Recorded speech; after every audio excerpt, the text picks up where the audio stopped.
Remember me, I'm the one who had to Remember me,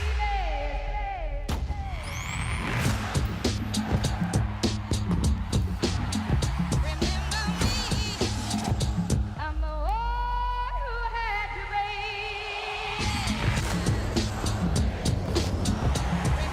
me.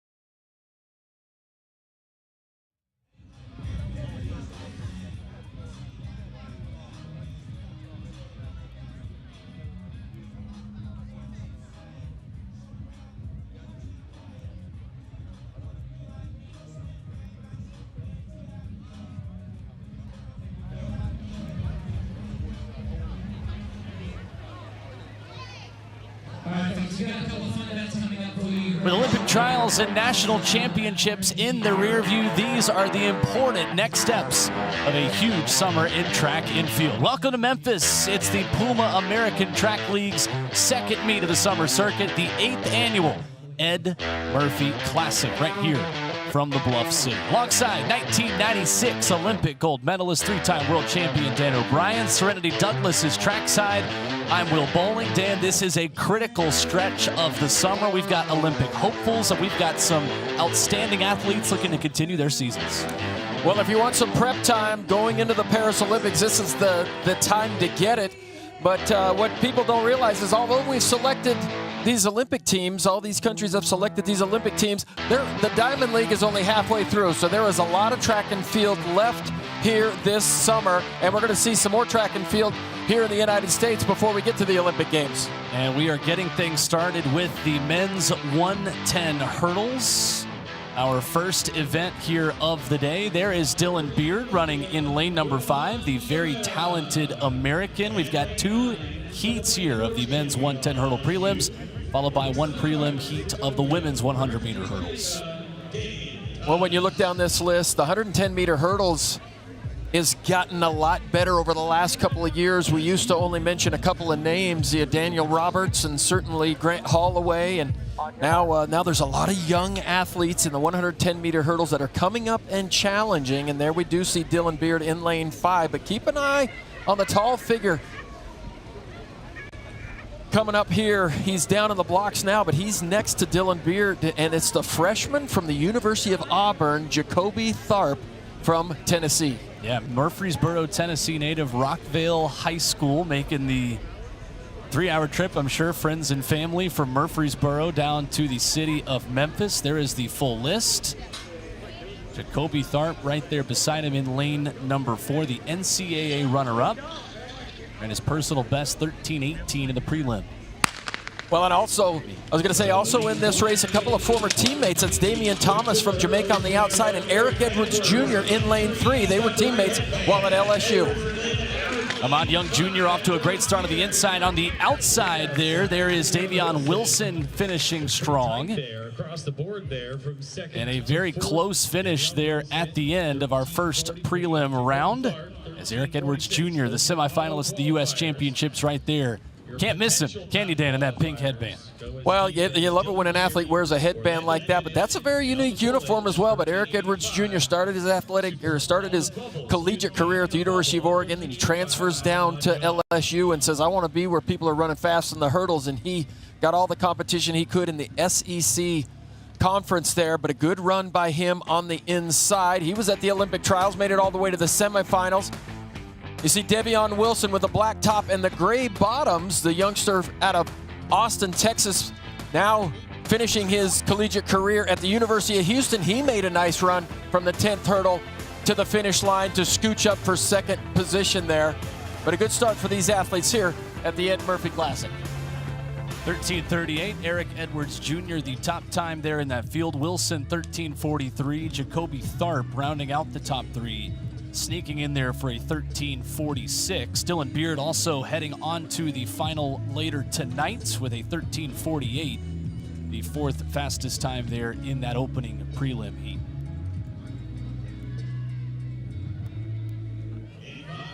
So, from section number 1 here to section number 2, this is Darius Luff, the American, running in lane number 4. Well, the Lincoln native, believe it or not, grew up in Lincoln, went to Lincoln High School, and then ends up running for Big Red. And he's had a tremendous season, was a finalist at the NCAA Indoor Championships. But this guy's been, and then he wins the NCAA Outdoor Championships, but this guy has been in every big race across the country this year. And when the level of competition goes up, Darius Luff's level of competition certainly goes up. He always answers the call. He's a very smooth hurdler, cool customer, doesn't get rattled, doesn't really freak out, try to run guys down. He just runs his own race. And when he doesn't hit hurdles, he runs fast.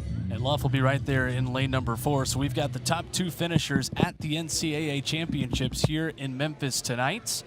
And a potential Luff versus Tharp rematch in our men's 110 hurdle final later tonight. Cameron Murray is in this field in the middle of the track as well, running in lane number 5, the 6th place finisher at the U.S. Olympic Trials, who ran his personal best in the final. Started his career at Tennessee and finished up with the NC State Wolfpack.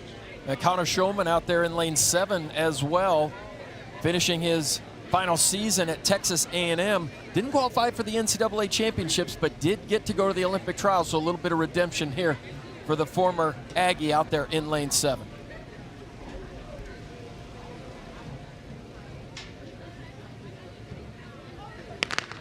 Clean start, second of 2 sections in our men's 110 hurdle prelims as Luff and Murray battle side by side there in the middle of the track. Cameron Murray, big charge here from Luff. Middle phase of the race and a close finish between those two, who will comfortably qualify for our final. 13.5 for Luff, but it's 13.49. Cameron Murray taking heat number 2 into a headwind. Well, Cameron Murray had some real nice success indoors this year. He's a runner-up at the U.S. Indoor Championships. And he would make his way to the World Indoor Championships and make it all the way to the semifinals. But there you see the gentlemen in lane 4 and 5, Darius Luff and Cameron Murray. You can see their fitness level. They're just a little bit sharper here in the hurdles late in the season. But look how smooth Darius Luff there is in the light-colored top. Even looked like he eased off on the 10th hurdle. Let Cameron Murray take the win, but we'll see these two tangle again in the final. So 9 men on to a final that will run at 8 p.m. tonight here at the University of Memphis. There you see the full results from heat number 2. A tight finish between Murray and Luff, both comfortably through. Dario Phillips, Orlando Bennett also moving on those bubble times along with Rasheem Brown. So your field of 9, Eric Edwards Jr., Davion Wilson, Jacoby Tharp, Dylan Beard, Cameron Murray, Darius Luff, Dario Phillips, Orlando Bennett, Rasheem Brown. Those 9 men slated to race at 8 p.m. tonight in our men's 110 hurdle final.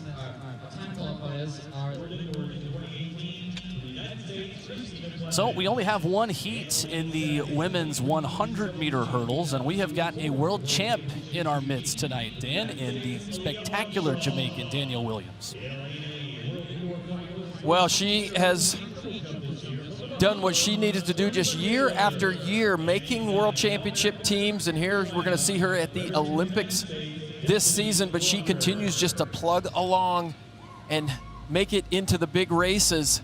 And so much talk here in the United States about the 100-meter hurdles being the toughest team to make, and it certainly didn't disappoint at this year's Olympic trials. There we see a couple of Americans who were there at the Olympic trials. Christina Clemens, Aaliyah Armstrong, she made it all the way to the finals. Destiny Rocker out there in lane 9. But Danielle Williams and Denisha Cartwright of the Bahamas as well. What a season Denisha Cartwright has had at a Minnesota State. She's won a lot of big races this season. Drake Relays, Texas Relays, and she'll represent the Bahamas at the Olympic Games in Paris this year as well. 4 Olympians in this group among Miriam Abdul-Rashid, Denisha Cartwright, Danielle Williams, and Charisma Taylor. And all eyes on Williams. They're in lane number 5. So it is. Danielle Williams out just a step behind Denisha Cartwright, who got out very quickly out of the blocks. Can Williams make up the ground? Cartwright giving chase. There is the world champion, Danielle Williams, who is headed back to Paris to defend her crown this summer. 12:76 into a headwind to take this prelim race. Well, that's a pretty substantial headwind in the hurdles, and you know, athletes in the hurdles, they don't want a big headwind that's going to slow them down, but a big tailwind will also push them a little bit too close, so they want little or no wind. But Danielle Williams did a really good job of not panicking here in the hurdles. She didn't try to make up. She didn't get a very good start, so she's behind over the first couple of hurdles. Denisha Cartwright with a tremendous start, but watch Danielle Williams. She's just a little bit taller. She's just a little bit more patience, and that's the key word in the hurdles. Be patient. Christina Clemens there as well. She's trying to find the form that she ran some of her best races back in 2018 and 2019, but Danielle Williams, the world champ, steps up and takes that heat win. So a bit of a unique format for our women's 100-meter hurdles. We're going to see that exact same race again later tonight, right after the men's 110 hurdle final. You'll see that at 8:10. So these women given the chance to run 2 different races tonight in a field of 7. That will come back in just a couple of hours when the sun is set and when hopefully we get a little bit cooler temperatures as well here in Memphis. As you take a look at our site, the University of Memphis here on the west side of the Volunteer State. Well, last night we got started at the 8th annual Ed Murphey Classic, the field events getting things underway, and we've got some terrific athletes who are right at this facility, starting with the men's shot put, Dan O'Brien, an event that is as difficult to qualify for from the Team USA perspective as any in track and field. Well, when you've got Ryan Krauser, the world record holder, and Joe Kovacs throwing 73, 74 feet at the Olympic trials, a lot of these guys are just competing for third place. And this year it was Peyton Otterdahl who will join those two at the Olympic Games. And these guys here at this competition, this is like the second tier down. They're trying to work their way up. Joshua Watunda, he was on a world championship team in 2022. But Adrian Tripp Pippery, he's one of those guys who's trying to break into that. We always used to call it the Big Four, and it goes back actually a couple of decades. So much tradition in the shot put here in the United States. Had a good crowd for this competition as well. Tripp Pippery, whom you mentioned. There's Trayvon Johnson. Love the slow-mo shots. I love the audio we get, too, of the yells on each of these throws. And Tripp Pippery finishing up this competition very strongly. He would be your winner of the men's shot put. And the champagne as well. Well, the former Texas Longhorn NCAA champion, he comes in just under 70 feet, so a solid performance for him. A young man just learning his craft, only in his second year outside of being a collegiate athlete, trying to figure things out and go to the next level. Full results there with a fantastic drone shot here in Memphis in the background from our terrific crew. One of 5 field events that took place last night here at the University of Memphis, including the men's high jump competition. Dan O'Brien, who also had some excellent athletes, including Shani Miller of the Bahamas. Well, and this competition went by really quickly because there were just a handful of athletes in the competition. But Shani Miller, he'd get things going. Big 215 clearance. That's just over 7 feet. He would go up to 225, and he wouldn't be able to clear that. But the competition just clicked right along. It's like Christoph Bryan, he's over 215 as well. But it was Romaine Beckford, the Arkansas NCAA champ, showing his stuff. Nice takeoff there, good makes, and he was the one shaking up his champagne at the end of the competition. He's over 220, 7 feet 2.5 for the win. So the Jamaican getting the pop the bubbles last night here in Memphis for the high jump. Romaine Beckford, the only man over 220. After Vernon Turner, Shani Miller passed at 220, went straight up to 225. There you see the results. They're in a small but mighty field of men's high jumpers. Well, in the women's long jump last night, we had a terrific group of athletes here, including one native Tennessean representing Trinidad and Tobago, Tyra Gittens, Texas A&M, finishing at Texas, one of the best heptathletes in recent memory at the collegiate level.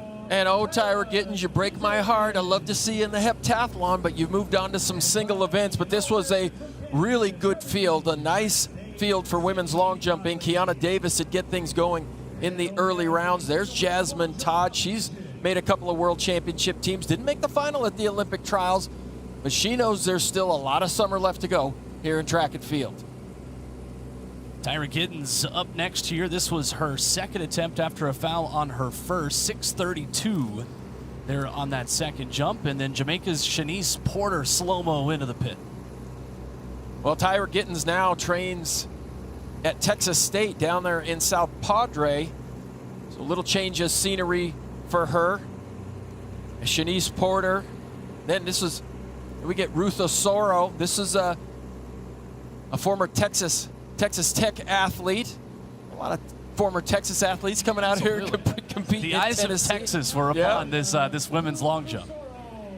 As there's Giddens again. Ruth Osoro, though, the Nigerian Olympian, two-time Nigerian champion and 26-year-old.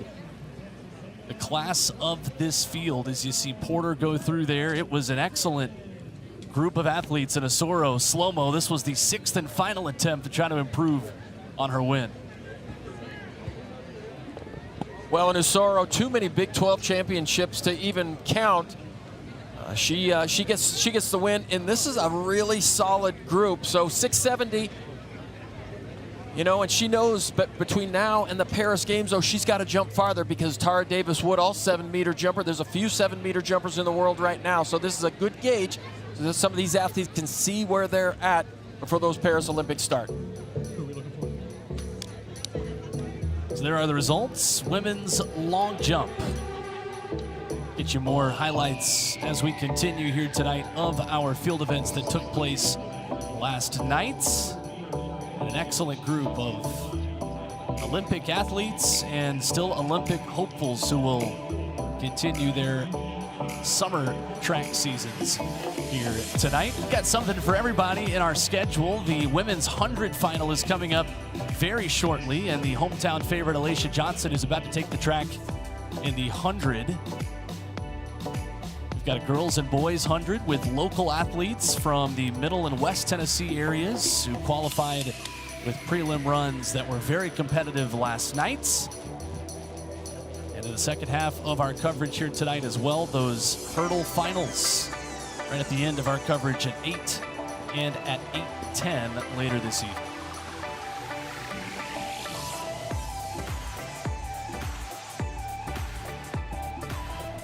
So we are ready to go for our first final here of our coverage, the women's 100 meters. And a lot of eyes going to be on the U.S. Olympian Alaysha Johnson, one of the fastest hurdlers of all time at this point, just the way she's taken the hurdle world by storm. And she will be in the flat 100 tonight. We'll see how fast she can go. It's an opportunity for Alaysha Johnson to just work on her flat speed. And she never disappoints when it comes to a uniform either. Something always interesting, but there's Alaysha Johnson. She said she spoke her making the Olympic team into existence. She said all year long, she said, I'm an Olympian, I'm going to make this team. And she got to the Olympic trials in Eugene and absolutely performed. But here in the 100 meters, she is going to have her work cut out for her. There you see Kennedy Blackman, the NCAA runner-up last year to Julian Alfred. There's Candace Hill. We got introduced to Candace Hill when she was a young athlete, just 18 years old, decided not to go to college, sign a shoe deal, and go pro early on. But she's had a couple of rough years, but she's really shown some great fitness here. She won the Atlanta Street Games earlier this spring, and there's Akira Nugent, another hurdler in the field here, who's qualified for the Olympic Games in the 100-meter hurdles. She's going to test her flat speed. And what an outstanding Jamaican trial she had. 12:28, the new Jamaican record holder at the 100-meter hurdles. Got the entry standard by a good margin in that event. Well, and Akira Nugent, while she was in college for the University of Arkansas, she continually turned back Masai Russell and Aaliyah Armstrong and won those NCAA titles. And again, just like U.S. hurdling, collegiate hurdling was really hot over the last couple of seasons as well. Favor O'Feely in the field, former LSU Tiger, and Kaija Chandler, formerly from USC, also in the field. So this is the women's 100-meter final. Akira Nugent, the Jamaican Olympian, headed to Paris in the hurdles at 5. Alaysha Johnson on the right side of your screen in lane 1. Clean start in the women's 100-meter final and an even start. Nugent got a step on Hill. On her outside, there's Favor O'Feely. It's O'Feely running in lane number 6, who gets it at the line. We'll have to see who actually takes the W here. And it's 11:13 for Favor O'Feely. Slight headwind with Akira Nugent running second in 11:17. Well, and I'll tell you, just as a point of pride, as a flat sprinter, you don't want to lose to a hurdler. You know, Akira Nugent, she had a nice run there, just inside of Favor O'Feely, but Favor O'Feely comes away with the victory, pulls away just at the end, a little bit more fitness down the stretch. Good start on the outside there by Javion Oliver and Micaiah Briscoe, another former LSU Tiger in the field. Briscoe running well on the outside, but look at O'Feely just with about 3-4 meters out. She just lifts a little bit more and takes down the 100-meter specialist and the win here tonight. A little bit of champagne there for the former Bayou Bengal. Favor O'Feely taking the win, 11:13.9 the headwind. And a point of reference as well for Alaysha Johnson, 11:44 for her on a hot night here in Memphis. Good for 7th out of this field, just a little bit off of her career best. That'll remain 11:36. Congratulations! So we'll hear from Favor here in just a moment as she gets her champagne, gets her win at 11:13. And now gets a conversation with our Serenity Ducks. Favor, congratulations on this win today. What were you looking to work on? Just like my coach said, just come here and do something to keep the body going. And the wind is kind of messing around, so we just came here to just execute and see where we are, and that was it. And are you satisfied with your performance? Not really. I'm still hungry, but for now, I would say yes, because I'm healthy, and that's a good sign. Now, in between now and the next race, what are you going to be working on? My start, I suck a little at that, so I need to work on my start and then go from there. All right, congratulations. Have fun with your bottle there. Don't drink too much now. I might give this up, but thank you all. All right, thank you, Serenity. There is Favor O'Feely, our first winner of the night, and the full results here from Memphis for you. For the former LSU Tiger, taking it in 11:13. Well, and she said something very interesting, that she's finally healthy. She really limped through her last 2 seasons at LSU, and you know, we always expected to see her in the final of the 100 meters at NCAA championships, SEC, and just the SEC, such a gauntlet. She was always running 4x1, 100 meters, 200 meters, but never fully healthy, and I don't think we saw her best running while she was in college. So it is nice to see her happy and healthy. So that is the women's 100. Next up on the track, just in a couple of minutes, it will be our 800-meter run. But first, let's take a look back at some more field events last night here in Memphis, and continuing in the throws, a great women's shot put competition with 5 outstanding athletes. We'll see Jess Woodard right there, her first throw of 17:34. Well, and again, like the men, there's just a couple of ladies at the top of the leaderboard in the United States. Chase Ely Jackson, one of those athletes always up there. Everybody is chasing, but this was a real solid field. Jess Woodard, she'd get things going, 17:34, and then Jessica Ramsey, she'd step up and throw 18:25. That's just under 60 feet. But just like the men, good competition here. Not a huge field, so the rotation was pretty quick. you like a nice quick rotation here in the shop because it makes it feel just a little bit more like a little bit of a practice session. But here's Jessica Ramsey. She had a big win. She and Peyton Otterdahl teamed up indoors at the Drake Relays and took the partner shot put competition down earlier this season. That's Kayla Dawson. She would look good early on.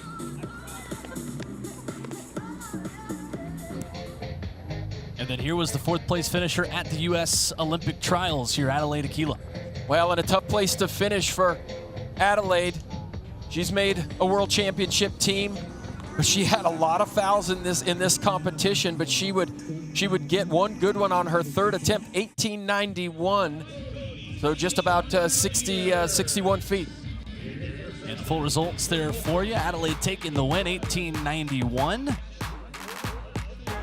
And like you said, kind of felt like just a night of practice, night training with just 5 athletes out there. Well, in 4th place, that is a tough place to finish at the Olympic trials, and that's one of those places that you never forget about, and hopefully it drives you to greater things down the road. Then last night, the men's triple jump, our 5th and final field events on Thursday night in Memphis, Tennessee. You got Jedi Parent-Chief, you got Omar Craddock, Chris Bernard, and a great field of 5 that were in this competition. And Christian Taylor, we saw, when Christian Taylor's in the field, you're always going to get a shot of some really cool shoes, but here's Omar Craddock, the former Florida Gator. He is trying to get things back on track over the last couple of years. He was in the finals at the Olympic trials. Christian Taylor also got into the finals, got it through the preliminary day, but Christian Taylor, trying to recover from that ruptured Achilles just a couple of years ago. So it's absolutely amazing that he's even out here competing. He is aging a little, you hate to say that about the greats, but he's absolutely done it all in the sport. So our hat goes off to him, 2-time Olympic gold medalist. He never got a chance to break the world record, but I think this may be his final season. We're seeing maybe the swan song for that gentleman right there. Such a great reception for him at the Olympic trials. And on the 6th and final jump, Jedi Parent-Chief, the former Tennessee Volunteer from Bermuda, he would say the best for last, 1682 to take the competition on the final jump, as you see more of Omar Craddock here. Well, and Omar Craddock had a perfect scorecard, and I say perfect because every jump was fair. 16 good jumps, but Omar Craddock now living in my neck of the woods, Phoenix, Arizona. He's coaching at a small university on the west side, but he continues to jump at a high level.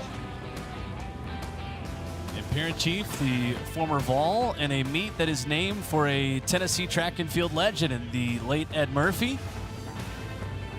Hometown guy, you would say, wearing orange in his collegiate days, taking the win and getting the champagne. Well, and when you say, hey, I beat Omar Craddock and I beat Christian Taylor, that's something that you're certainly going to remember. And Chris Bernard, who's on the U.S. Olympic team. That is certainly worthy of getting some bubbles afterwards, no doubt about it. 1682 to take the win last night in our men's triple jump. So time for the men's 800 here. Our next race, first distance event here tonight from Memphis, Tennessee. And we've got an excellent field of half-milers ready to take 2 trips around the track in the west side of the Volunteer State. You see the American Isaiah Harris in the middle of a very fast group. And, of course, the mullet. You can never miss it, can you, Dan, and Craig Engels? Well, and it's nice to see Craig just out there grinding it out. But the 800 meters right now worldwide is absolutely going crazy. There's been some fantastic 800-meter races. It's just at the Paris Diamond League just last week. Top 8 guys ran PBs, 4 national records. Jamal Sajadi of Algeria goes 1:41.55, 3rd fastest all time. So these guys in this race, they got a lot to live up to. But there's some really outstanding talent in this field. Tonatiu Lopez of Mexico probably comes in as the favorite, 1:44.71, but he's had a tremendous season. He won the Brian Clay Invitational earlier this year to get his spring started. Keep an eye on him. He will follow the rabbit. He's such a disciplined athlete. He'll go out with the rabbit. He'll run a really quick first lap to put himself in position and really challenge in that third 200 meters. We'll keep an eye on lane 4.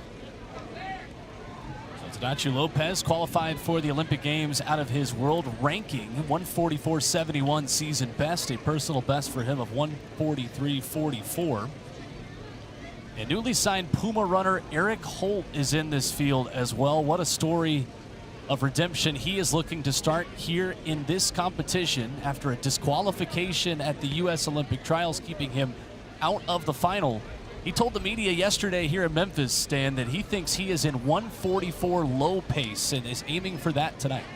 Well, I'll tell you, for him to make the Olympic team in the 800 meters, he would have had to have run that, because there were 2 guys that went 143. Of course, Bryce Hoppel and then Hobbs Kessler, 2 guys just so dynamic. But it would have been fun to see Eric Holt run in those finals. But in the semifinals, he got disqualified, and you know, it was sad because nobody really knew about it. But then when it came up on the big screen in the stadium, oh, the crowd absolutely went crazy, because he had really begun to endear himself to that crowd in Eugene, Oregon. It's such a great story about him, you know, moving in with his parents and really rededicating himself to the sport. But an interesting runner as well. He's not super.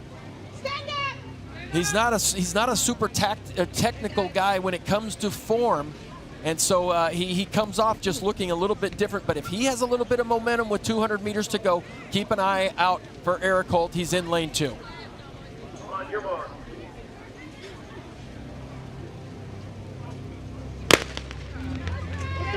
Off and running in the men's 800-meter run, brought to you by Mike Cody. The pace set by Memphis native Tarek Johnson, tasked in taking them through 400 to 500 meters, looking for 50.5 through the opening quarter as they get things started here on lap 1. Well, we'll see how good a rabbit Tarek Johnson is. Just a sophomore at Indian Hills Community College. That's a small college just outside of Des Moines, Iowa. Phenomenal junior college there. A lot of young athletes running fast times at that school, just waiting to get picked off by those bigger Iowa schools. He comes through that 300-meter mark. Let's see if we can get a sprint. There you see Navaski Anderson, the former Mississippi State Bulldog, just kind of hanging out in second place. Eric Holt there on the rail, and Engels on the outside. This is only Craig Engels' third 800 of the season. And Tadachi Lopez as well. Got to make a move here soon, though, as he goes around the outside on Eric Holt's outside shoulder. On the outside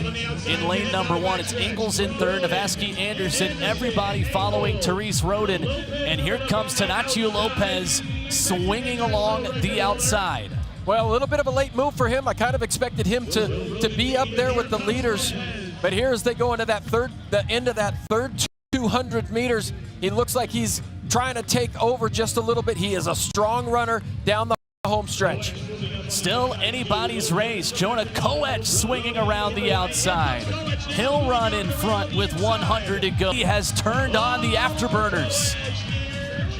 The man who was 5th at the trials in 144.32. It's Koech, the 27-year-old, taking the win here tonight in Memphis.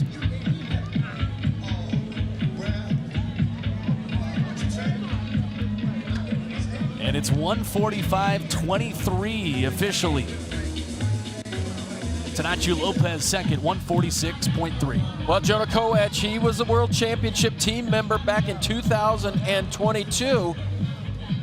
But he's had an interesting post-collegiate career. Ran for the WCAP program that he was sponsored by the U.S. Army, ran for that WCAP program, but competed collegiately at UTEP and Texas Tech, and coached by Paul Ehring, the former indoor world record holder, the great collegiate runner from the University of Virginia. So he certainly has had some great coaching in his day. But Jonah Koech, this is how you slingshot. This is how you slingshot into the last 100 meters. And you wondered, why did Jonah Koech look so good at the end? Well, it was a pretty moderate pace, 145.23 for the win. He looks like he's the guy who's in 144 low condition right now. And he's standing downstairs with serenity. All right, Jonah, congratulations on your win today. Talk to me about this pace that you were trying to set from the very beginning. Yeah, I was just having fun today because I didn't make the team for the party, so I was like it's a frustration that I didn't make the team since I had put a lot of time, but I didn't make it. So I was just coming here to relieve the stress and just to have fun, because this athletics is just a matter of having fun. It's not a matter of having stress or anything. And it can be pretty tough when you don't make the team. So how did you refine some motivation to come out here today? It's just a matter of accepting the situation. What has happened has already happened. You cannot change. Yeah. Well, congratulations on your win today. 145.23, that's blazing. So what are you going to be working on now? Now I still have a lot of races coming up. Since I haven't run faster, so I'm planning to run faster this year. Just a little bit. Well, congratulations, Will. Thank you so much. Thank you, Serenity. And Dan, I think a good message there from Jonah Koech that we talked about on the open of our broadcast. There's still a ton of track and field that's going to happen this summer outside of the Olympic Games.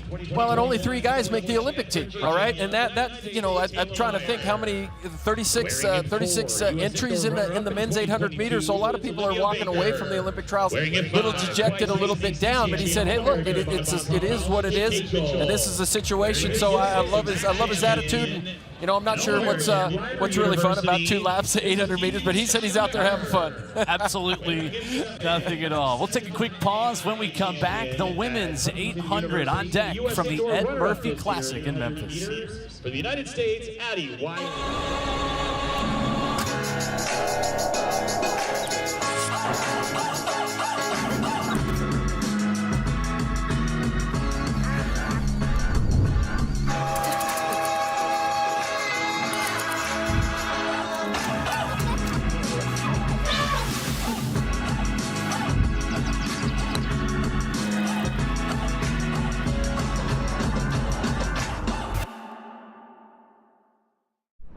Remember me, I'm the one who had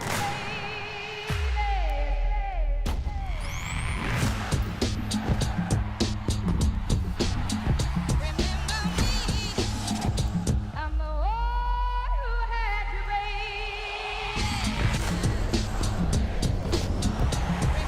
me.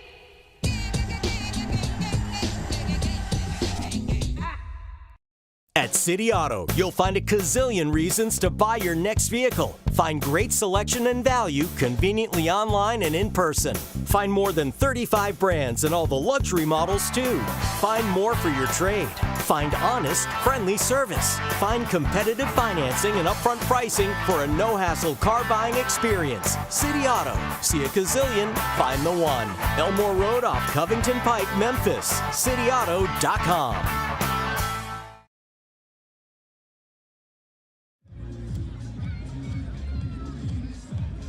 Back in Memphis for the Ed Murphey Classic, the women's 800 on deck here from the University of Memphis. And Dan O'Brien wearing hip number 7. This is Addie Wiley, the very talented young American. Well, just 20 years old. She was 11th in the 1,500 meters at the Olympic trials, but she was your U.S. indoor runner-up at 800 meters. But she does a great combination runner, 800, 1,500 meters. And she's one of those athletes that has a rare advantage of being able to pick which race she wants to run. And Olivia Baker, a semifinalist at the U.S. trials, ran her season's best of 2 flat 73 in New York, has run under 2 flat, going down to 158 out in Monaco just a couple of years ago. Well, and just amazing, running for the Atlanta Track Club. There you see the uniform, but you know, 2 flat. You think about it, it's like it doesn't get you on a team anymore. You know, now you got to dip way under 2 flat, and that used to be the standard. Now there's so many young ladies running that time. And then on the outside, wearing hip number 9, the legendary Ajay Wilson, 30-year-old who made the semis at the U.S. Champs, 12-time American champion, indoors and outdoors, and a world indoor title to her resume as well. A field of 11 paced by Presley Weems, the former Auburn Tiger, who is slated to put them through at 58 to 58.5 through 400, off and running here in the women's 8. Well, and Ajay Wilson in the early part of the spring, she didn't look that great. She really finished behind where we thought she normally should be in this outdoor season, but then she showed up at the Olympic trials and she ran some of her best races of the season. There you see Wilson on the outside, and then right behind her, that's Sammy Watson, formerly of Texas A&M. She won an NCAA championship while at Texas A&M, but she's having a really solid year as well. So Weems, the pacer, also from Atlanta Track Club, taking him through. There's Watson on the outside with Kayla Edwards, the pride of Oklahoma State, another U.S. Championship semifinalist. 30-year-old who was third at the 2023 U.S. Champs and ran 2 flat .02 here at the 7th annual Ed Murphey Classic last year, and pretty much right on schedule there halfway through as Weems sets the pace and steps off. Well, Addie Wiley was in just great position there with the rabbit. She followed the rabbit closely, and they dipped under the end, right about 57. Looks like Sammy Watson hanging on for second position. Let's see how Addie Wiley works this third 200 meters. For Addie Wiley, there is just something about the city of Memphis. She ran her personal best of 1:57.64 right down the road here at this meet last summer, and she has got a gap on the field. Can anybody catch her? Olivia Baker trying to cut down that lead for Addie Wiley. Blocking the sun and doesn't need to block anybody in front of her as Wiley takes the turn into the final 100 meters. Baker right behind her trying to still make up ground. The great aerial shot here from our crew shows the pace for Wiley through the line to take the women's 800 just under 2 minutes. 1:58.67. Wiley loves her trips here to the Bluff City. Well, and that is tough to do, to run a time that quick by yourself out front the last 300 meters. But for those youngsters out there that are watching this 800 meters, Addie Wiley just gave a lesson on how to run the 800 meters. She really pushed that first lap, put herself in good position with 400 meters to go, and you cannot run fast in the 800 meters if you're not willing to put yourself out there on the first lap. She followed the rabbit very, very closely, and then it was all guts in the last 300, but she just has great turnover. And she's able to push herself with really feeling nobody. You don't feel anybody on your shoulders, nobody around there with you. It's almost like running a time trial, and she just was a metronome over those last 300 meters. We get 3 under 2 minutes, and for Sammy Watson, the former NCAA champ, a first ever trip under 2 minutes, a career best for the 24-year-old. But Addie Wiley is our winner, and she is downstairs with Serenity. Addie, congratulations, 1:59, the fastest in Tennessee. Now, you were going through some food poisoning up at Olympic trials just 2 weeks ago, so how were you able to get back healthy? Because you had a hamstring injury as well. So talk to me about some of the rehab that you were doing to come out here and compete this well. Yeah, it's been a long road. I started whole new strength, isometric routine, really learned how to take care of the body coming back from food poisoning.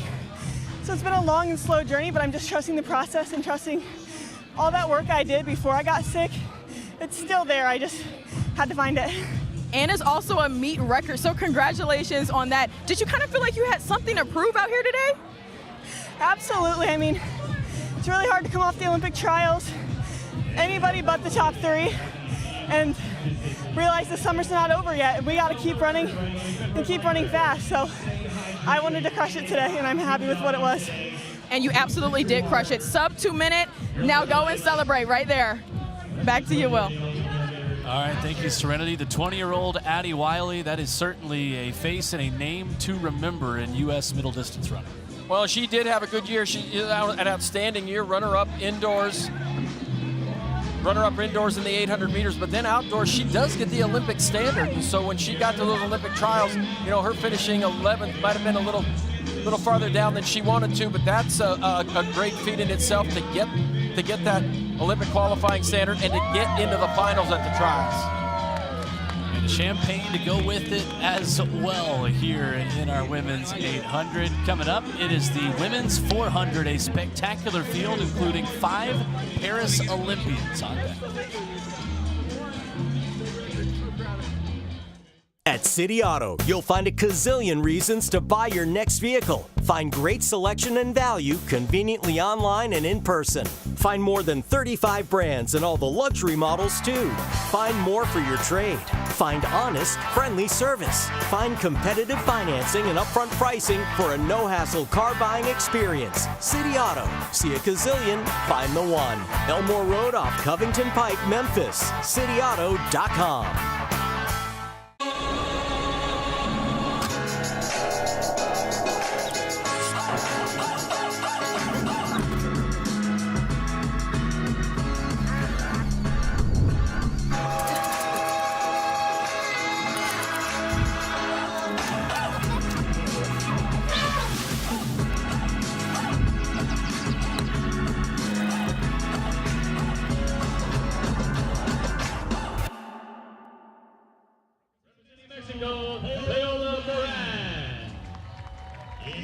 Back here in Memphis for the 8th annual Ed Murphey Track Classic. Here, the second meet of the American Track League Summer Track Circuit. Will Bowling, Dan O'Brien with you. Serenity Douglas downstairs in the heat.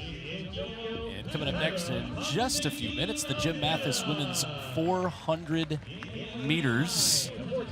A good crowd here in Memphis that are braving the conditions. Dan, having grown up in this state this time of year, I mean, you know it as well. It's most of the country right now. This is a very taxing time to be competing in track and field. You feel like you've run a race a lot of times when you come to one of these events right now as well. Hey, cry me a river, brother. I'm living in Phoenix, Arizona, and we're breaking heat records every day. I remembered who I was talking to about halfway through that sentence, I think. No, but it looks like a really nice night there in Memphis, Tennessee, and it's probably a perfect night for the sprinters, but not so much the distance runners. And sure, the sprinters want a little bit of heat, but boy, the distance runners just love it, just a little bit cool.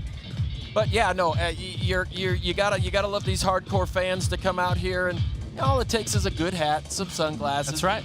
This track meet tonight's only a couple hours long, so enjoy it.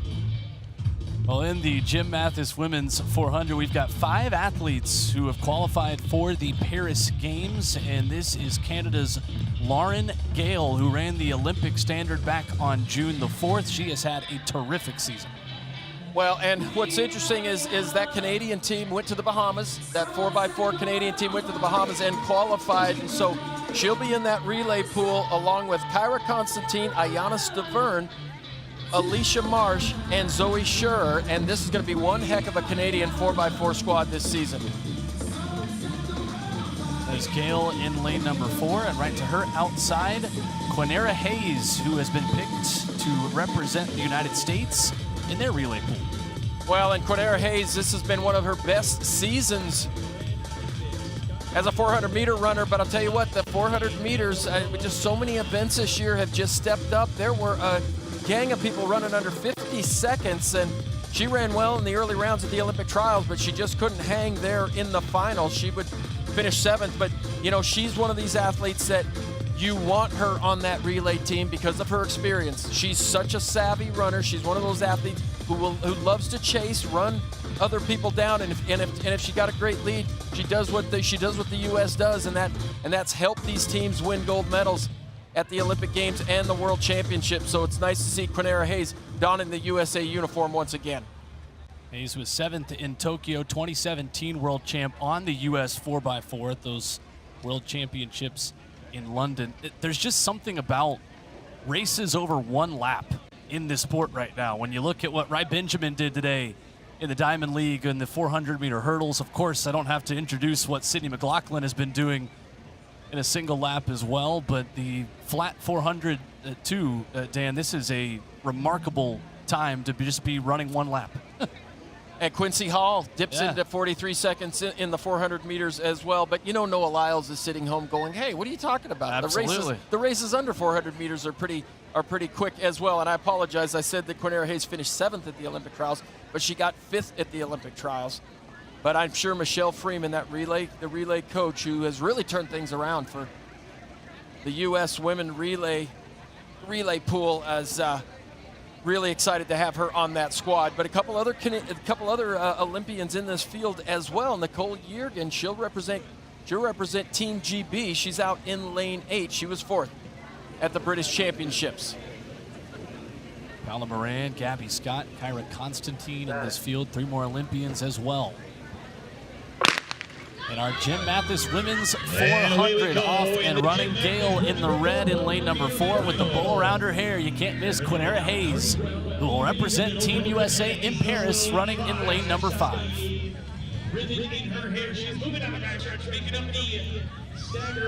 Well, that's Courtney Acolo on the far left there, formerly the great Texas Longhorn. What a collegiate career she had.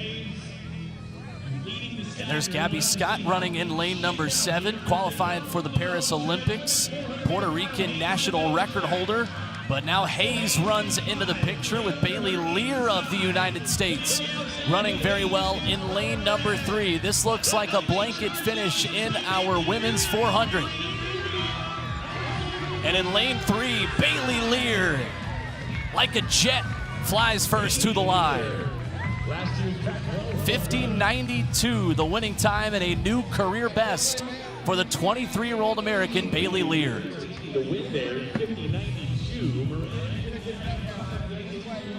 Well, there Bailey Lear gets some love from Kennedy Blackman, who we just saw in the 100 meters. And I just noticed that they got a guitar player on the infield there. Nice going, but there's Bailey Lear with a new PR. And you know, our attention wasn't even really on the inside part of the track. We were watching Quinera Hayes in the middle of the track. Looked like she was taking over, but Bailey Lear snuck up on the inside and took over and finished this thing off. Well, they switched some of the lanes on us. I think that was Paolo Moran of Mexico there in lane 5. But Lear would get the victory over a really good field. This is an outstanding field. There you see Nicole Yergin. I said she was on the outside, but they had her in lane 2. But they dip under 51 seconds. And on a hot night like this, that's a good time. 50.92 for Lear, the winning time, who once again gets a personal best. She set 50.94 as her PB at the U.S. Olympic Trials semifinals, and here in Memphis, takes another 200ths off of that shiny new personal best here in the Puma American Track League. So there are the full results. Moran second, Quinera Hayes 51.16, but Bailey Lear is our winner downstairs with Serenity. All right, congratulations, Bailey. You PR'd a couple weeks ago, and now you're PRing again. So something must be going right in training. Let's talk about it a little bit. Okay. Well, I've just been training hard after I came home from trials. Disappointed not to make the team, but I just know I have to be hungrier than ever and just keep going. So. And you graduated from USC, but you're now training where? And who's your coach? Who's your training group? And how have they really been helping you? So I train at Georgia now with Coach Carroll, Coach Kareem, and Coach Hill. Thank you. And I train with Aaliyah Butler, all the awesome Georgia girls. So great training partners, helping push me to what I want to go to. So. And you spoke about the disappointment of obviously not making the Olympic team. So how were you able to just refocus to come out here today and run that fast? I think taking every race as an opportunity to just be better, and just knowing that even though I didn't make it, something could happen out of it. So, yeah. All right, Bailey, beautiful execution. Now go and celebrate. Back to you, Will. All right, thank you, Serenity. I guess the next question is, what kind of juice do you like with your champagne? Because there's a big bottle of it. Oh, right there, all the bubbles coming right at you. So Bailey Lear takes it and is the latest to get the big bottle of champagne here in Memphis. On deck, boys and girls 100-meter finals. Some local youth of Tennessee take the track next.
At City Auto, you'll find a gazillion reasons to buy your next vehicle. Find great selection and value conveniently online and in person. Find more than 35 brands and all the luxury models too. Find more for your trade. Find honest, friendly service. Find competitive financing and upfront pricing for a no-hassle car buying experience. City Auto. See a gazillion, find the one. Elmore Road off Covington Pike, Memphis. CityAuto.com.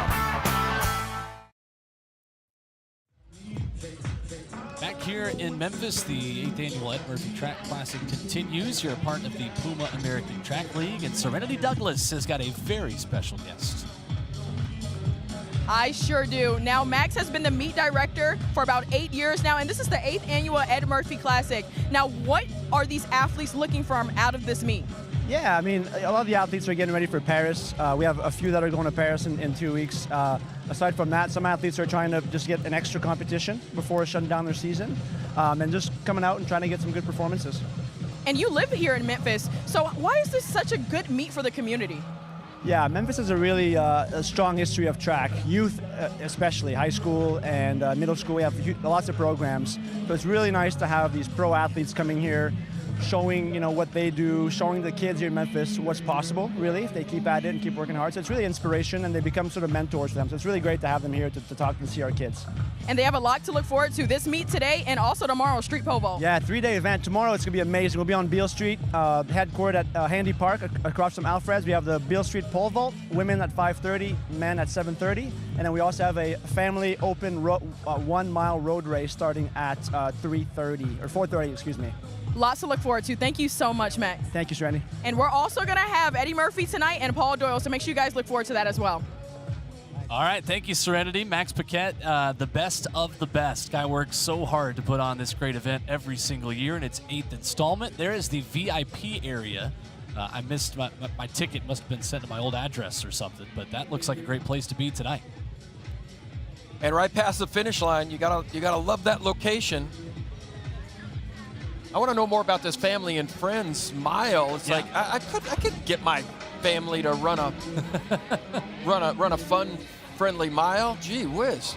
That Beale Street Games is so much fun. I had the chance to be out there for that last summer, and it is amazing because you get a lot of track and field fans who are going to come to the Beale Street Games who want to see some of these world-class pole vaulters. But some of the folks that have the most fun are the people who are just going out for a night on Beale Street who have no idea that the Beale Street Games are happening. Those are the people that end up loving it more than anybody, and they will join in and become very invested in that street vault tomorrow night. I know you've been in a street vault yourself. So much fun.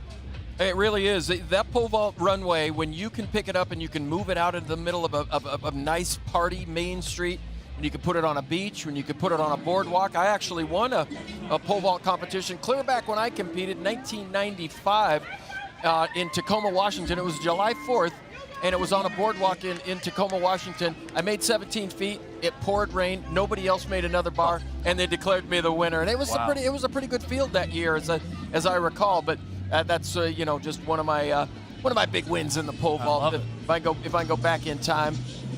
But you talk a little bit about the community and how the pros coming here just do such a great job of inspiring the young people.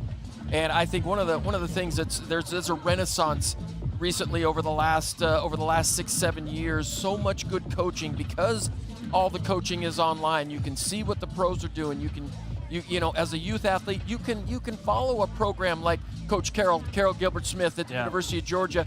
And so when these athletes come up through the youth programs, they hit high school, they go from high school to college, and they're producing in college at a very high level. So you can see how these feeder programs are really just taking after some of these pro programs, and you see the benefit of it. You know, when a pro meet comes to a town like this, we get a chance to see some of the youth athletes, and right now the youth are running quicker than ever. And you get a pretzel, which is great as well for these 3 young men tonight. I remember growing up as a kid in Nashville, Tennessee, just about 3 hours down the road, the first time we had a pro meet where us as high schoolers could run in it as well. It's one of the only sports, if not the only sport, you can get in the world where you can literally, in the same competition, share the event area with someone. When I first ran in Nashville at a meet like this, guys were trying to break 4 minutes in the mile. I was trying to just get under 5 minutes as a 14-year-old in high school there in Tennessee. And those are the kinds of track meets that I remember growing up with. Yeah. And you would see them, and it's, you know, the daytime, the youth runs, and all their family and friends come, and then the college guys run in the late afternoon, and then the pros run after that. But everybody sticks around. You know, you ran in the morning, you ran in the daytime as a youth athlete, but you wanted to stay and just get a glimpse of Carl Lewis I went to the 1984 Junior Olympics in Los Angeles, did the decathlon, and believe it or not, Carl Lewis and I were in the same warm-up area, and I can remember seeing King Carl, and I don't even think I could concentrate on my warm-up because the heats of the 100 meters were coming up just 20 minutes after we ran the 100 meters in the decathlon, and all I wanted to do was just watch King Carl and Calvin Smith and those guys. So, but that's what's inspiring about this sport, and I love it when you get all the different levels of track and field throughout an entire day. That is awesome. I think I'd still be speechless if I was just around Carl Lewis, the coach now at this point. Girls 100 final, followed by the boys coming up here shortly. And one of the cool things about the Puma American Track League is taking a couple of these sprint finals at the youth level and putting them in the pro meet program. This is Jasmine McClelland, a junior from nearby Bartlett High School here in Memphis, Tennessee, who has a personal best in the 100 of 12:07. Just saw her warm up out of the blocks right there. She was third at the AAA, now 4A state meet in the state of Tennessee. Two large public school classifications of the volunteer state. She's got her teammate Jayla Reed right to her outside, who will be in lane number 6. The junior as well from Bartlett, who is 6th at that state meet. How about getting that call? You know, hey, during the Ed Murphey Classic, we'd love for you to come run 100 meters. And it's like, wait a minute, you know, we just saw Quinera Hayes. We just got a chance to see, you know, some of these great athletes, but to be put right in the middle. But this is experience. It's great experience for these young ladies. Deal with the nerves. Deal with you know, a time schedule and you know, timing your warm up and being ready to compete at a high level. So there is our full field sharing the track with the pros tonight. They ran prelims last night, and Jasmine McClelland gets lane 5 by way of her 12:24. So McClellan with her teammate right to her outside, the two fastest times yesterday of 12:35 and 12:24. You got your whole squad here. Your track club came out to watch you. A couple of athletes from that Murphy Track Club on the outside. Elite Feet represented here. Youth Track and Field of Memphis, Rutherford County. I tell you, track and field moms scream louder than anybody. That's right. This might be the loudest cheer you hear all night for the youth races, no doubt. And I can tell you firsthand that summer track and field in the city of Memphis is a very, very big deal. There are some very, very quick sprint groups specifically that train out of Memphis, Tennessee this time of year. And when you split the state of Tennessee, West Tennessee, Middle, and East, usually you get to that state meet weekend before Memorial Day in Murfreesboro, Tennessee every year, and it is this, what they call here the state of Memphis, that is very well represented in all of those sprints. So McClellan will be our favorite. Ariana Isbell making that trip from Middle Tennessee out of Rutherford County, running in lane 4. She ran 12:4 yesterday. And the duo from Bartlett High School, right down the road, the two juniors in 5 and 6. It's a clean start in our girls' 100-meter final, and there goes Jasmine McClelland. Bartlett High School and the home turf defended for the junior. And she runs just off of her personal best, 12:11 to take the win, and her Bartlett High School teammate Jayla Reed right behind her in 12:48. Ariana Isbell taking third in 12:49. Well, 12:11, quicker than she ran in the preliminaries in the qualifying round. But what you see in these young athletes is not what you didn't see this 20 years ago, 15 years ago. Young athletes running with really good, solid technical form. And Jasmine McClelland, we got a great drone shot here. There you see her just pulling away. Ariana Isbell, she's gonna have to go back and look at this race. She ran almost the entire race on that line. Probably wouldn't get disqualified, but look at the form, good arm swing. You know, her run is right in front of her. tucked underneath her hips, nice turnover. And see, that's just a young athlete, and I'm sure, you know, college coaches are gonna spot that, identify it, and just there's so much great coaching going on now at the high school level. These young athletes come out of high school, step into college, and instantly we see them at the NCAA championships, the conference championships, producing points and scoring for some of these big D1 schools. And that's been unheard of for a lot of different years. So it's fun to see these athletes out here giving it their best. And you said something there too. You can look back at the video. I mean, how rare is that for a lot of these runners who don't have videos of a lot of their races to look back at? You got drone video of your race.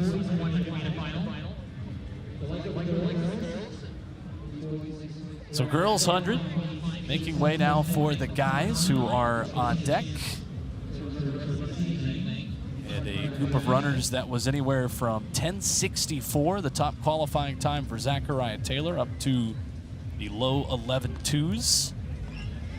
And a young man in Zachariah Taylor who's got a personal best of 10:55. Senior from Kenwood High School in Clarksville, Tennessee. Right outside of Nashville, making the trip here to Memphis as well.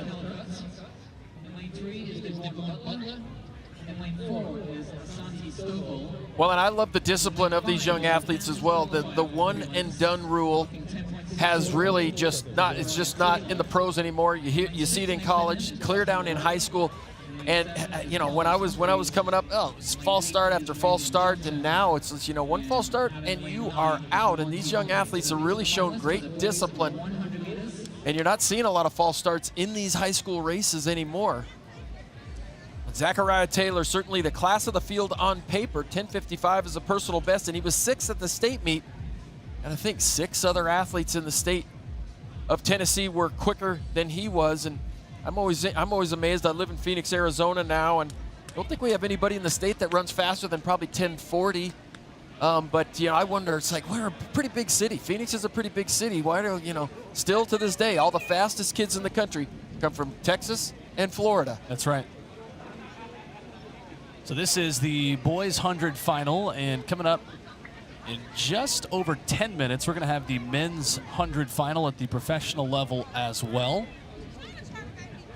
The field that will include the second fastest man of all time, Yohan Blake, who is in that final coming up here in just a few minutes. American PJ Austin and talented sprinter Emmanuel Matadi that will headline that group that ran a prelim round earlier this afternoon too. But we will literally go straight from the youth hundreds to the pro hundreds. And if any of these young gentlemen here, they play football and run track and field, yes, more power to you. Enjoy it now, though, while you can, because you get into college and it's very, very rare. And there is Zachariah Taylor, the young man from Kenwood High School, recent Kenwood graduate from Clarksville. Justin Gray, Memphis native Carlos Humphreys there in lane 7. Randon Johnson, Monte Holiday, the two.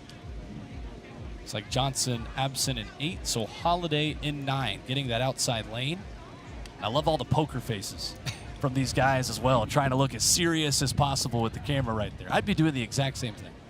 Well, it's like a lot less intimidating. Well, and they're not quite used to it. You know, you get into the Diamond League, and then they prep you ahead of time. They say, hey, look, the camera's going to go on you. You know, the best thing you can do for your own image and your own marketing is wave. You know, give us some kind of a fun face before you start your race. And I'm always so amazed at athletes getting ready to run hard races who are able to smile into the camera. That's right. You're getting a real feel from these young guns right here. This is all business.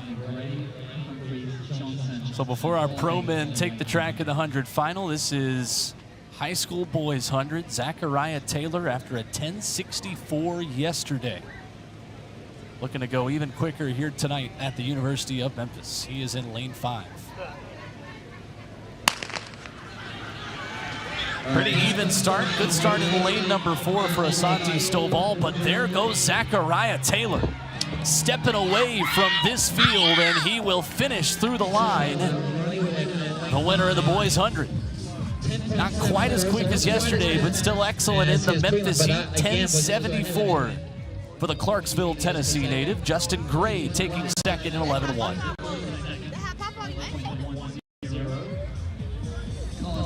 Well, good running for Zachariah Taylor there in the middle of the track. We'll get a chance to see his start, but they lost to Santi Stovall about halfway down in lane 4. Looked like he had a little bit of an injury problem. He was able to finish the race. But let's take a look at this. Take a look at this start. You know, a couple guys popped up after the first 2 strides. You know, certainly we're used to seeing these professionals, but look at the acceleration by Taylor. You talk about winning the 100 meters should you reach your top speed, and it looked like Zachary Taylor, he got his top speed right at about 70 meters, 65, 70 meters, and just pulled away from this field. Nice run there in the middle of the track. So Taylor is the winner. And downstairs, Serenity Douglas has another very special guest, the son of the namesake of this meet, Ed Murphey, standing by with Serenity. Absolutely, so excited. This is my bestie here, Mr. Eddie Murphy. Now talk to me about why this meet is so important for the Memphis community. You know, to be in Memphis year 8 and to come from nothing, from something that just the community can wrap their arms around this thing and really lift Memphis, lift America, and really put track and field on the map. Besides Eugene, Oregon, we are bound and determined with all our might to make it the best meet we can. Now, why is it so important for you to mix in the youth with the professional athletes? Well, you know, after COVID and all the things that are going on, there's a lot of problems in a lot of inner cities, and the ability to take track and field and apply it to things that are going on locally and to give back to the community and make our kids learn all the great disciplines that you learn in track and field. All the things it takes to be great, take care of your body, discipline, hard work. We're instilling those in our youth, and that's really a great thing. That's all we want to do. It absolutely is a great thing, and they have so much to look forward to with the street pole vault tomorrow down in the heart of Memphis. Let's talk about that. Oh, the big dogs are eating tomorrow night. We got 5 of the top 10 in the world. I mean, Sam Kendricks, Chris Nielsen. With 21,000 people down there last year, it is a sight to see. Absolutely. We learned it from Zurich. We'll take that and we'll put a little Southern hospitality on it and make it even better. A little sprinkle of Southern hospitality. You got to do it every time. Thank you so much, Eddie, and back to you, Will. All right, thank you so much, Serenity, the fantastic Eddie Murphy. We got 6 races left here tonight at the Ed Murphey Classic. Do not go anywhere. An elite men's 100 is next.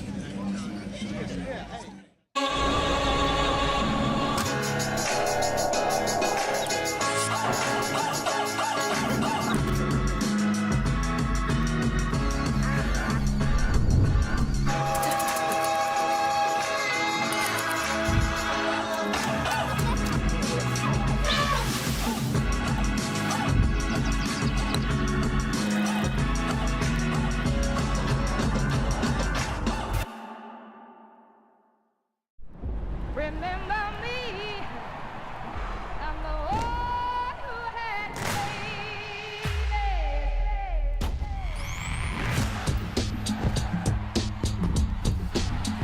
Remember me, I'm the one who had to Remember me.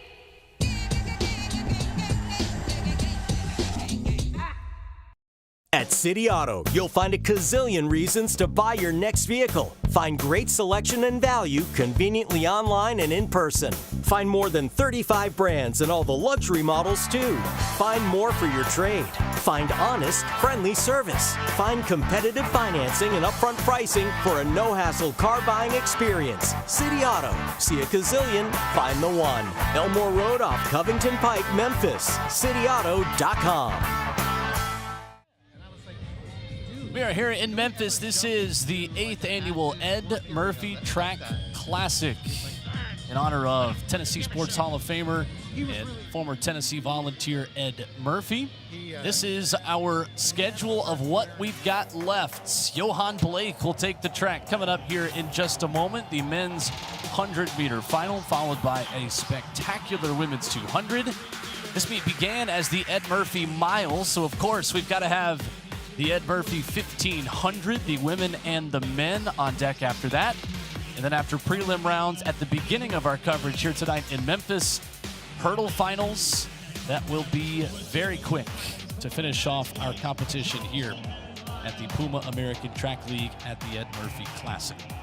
Dan O'Brien, Will Bowling with you, our spectacular crew, bringing you the aerial coverage here from Memphis. Dan, I'm obsessed with these drone shots, and our crew is crushing it. and bringing it to us tonight.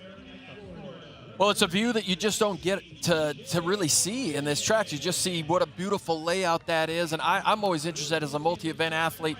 Look at the D zones. I want to see the D zones. I want to see which directions they have the long jump able to go, because in a decathlon, a heptathlon, you want to run with a good wind, and as they call up the guys in the 100 meters. But it was great to hear from Eddie Murphy. You can tell this guy loves the sport of track and field. So much passion there. He can hardly contain himself when he talks about that men's and women's pole vault tomorrow night. Yeah, the mission of the Murphy Track Club to empower Memphis youth to pursue healthy lifestyles through track and field competition, free clinics, and coaching. They share the track with these spectacular pros. This is Brandon Hicklin. He'll be in lane 3, 7th at the U.S. Olympic Trials, and a personal best of 9:94. Well, I think we're going to see some fast times here tonight. The wind has been slightly in the face of these athletes on the straightaways. But I think we could still see a couple of guys dip under 10 flat. But this is a tremendous field. When you look at the lineup, there's only 3 guys in this field that haven't broken 10 seconds. And PJ Austin had a great start to the Puma American Track League season about a month and a half ago in Atlanta. He will be right beside Hicklin in lane 4. Well, the outstanding Gator, Florida Gator, and you just see, when you look at the U.S. Olympic team, you look at the World Championship team, just peppered with Florida Gators throughout. That just goes to show what great track and field program Mike Holloway has produced down there in Gainesville. And there you see the beast, Yohan Blake, second fastest man of all time.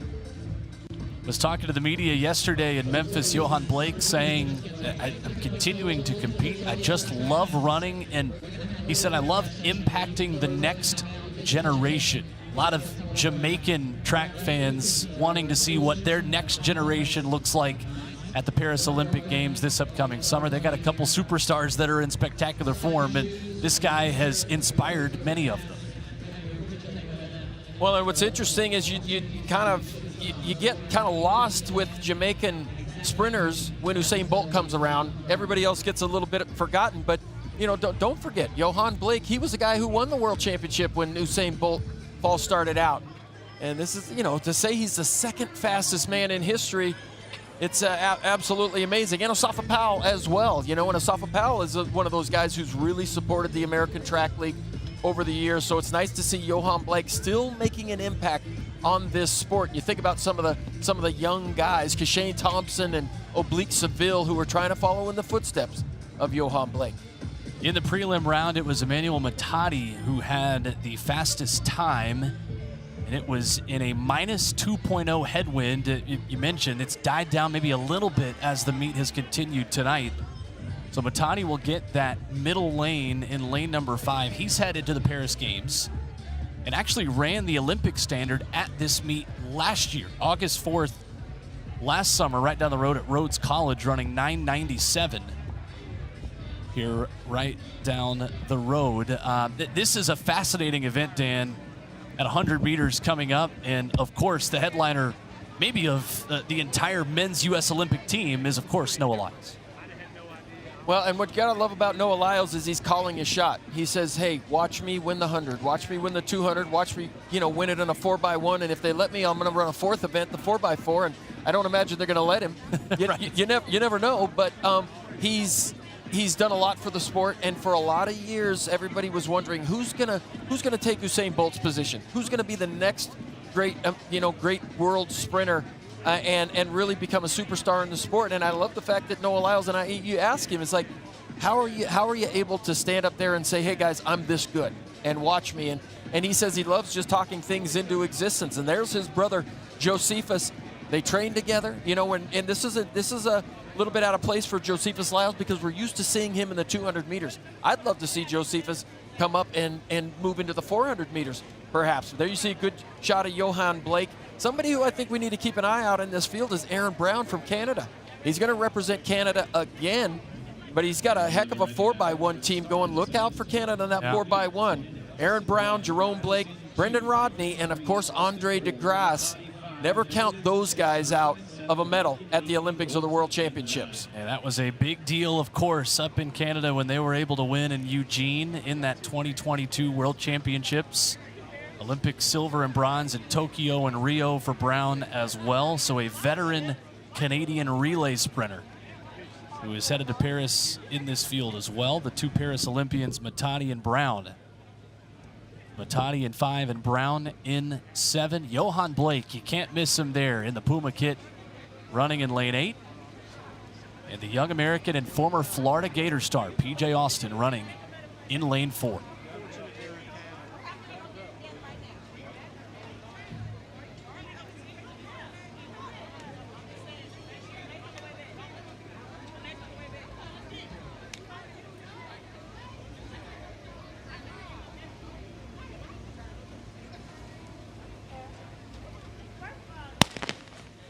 Clean start of the men's 100-meter final here from Memphis. There is Brandon Hicklin of the United States running well in lane number 3. Here comes PJ Austin in 4 right at the finish. And it's Austin once again.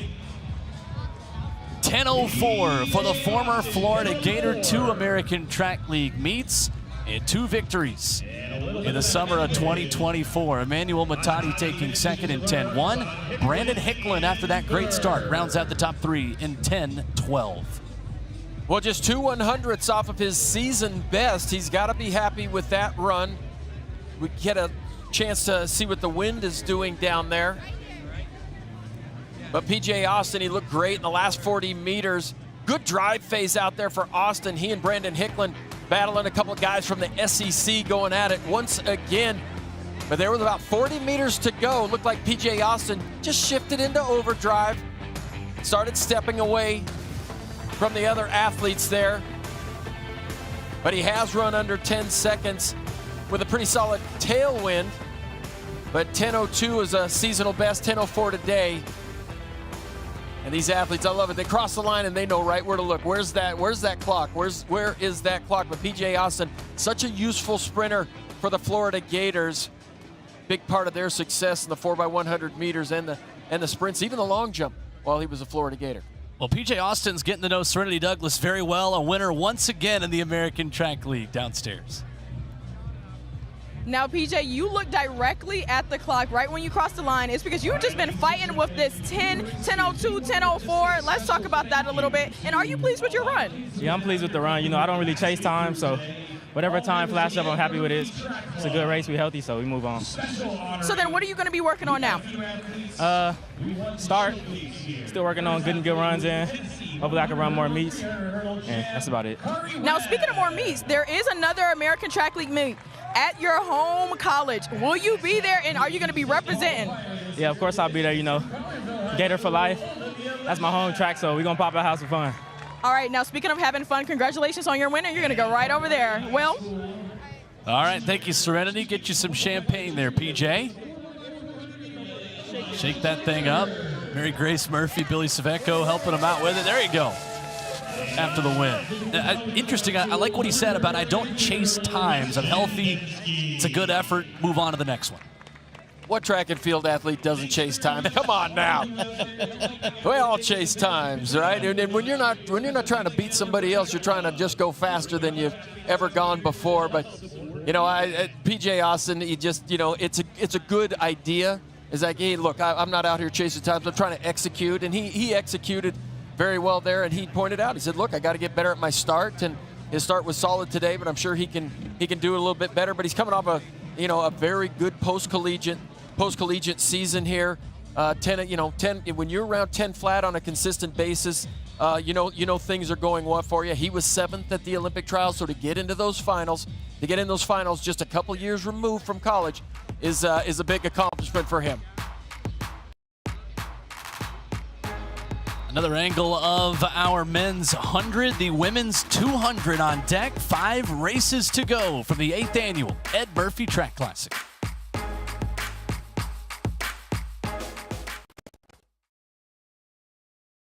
Reasons to buy your next vehicle. Find great selection and value conveniently online and in person. Find more than 35 brands and all the luxury models too. Find more for your trade. Find honest, friendly service. Find competitive financing and upfront pricing for a no-hassle car buying experience. City Auto. See a gazillion, find the one. Elmore Road off Covington Pike, Memphis. CityAuto.com.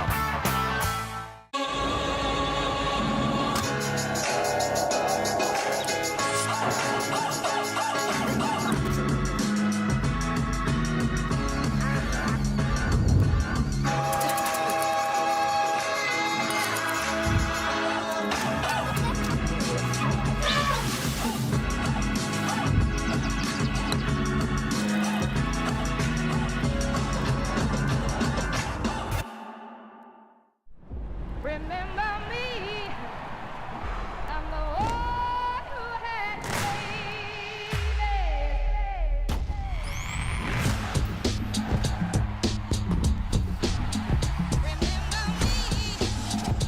I'm the one who had to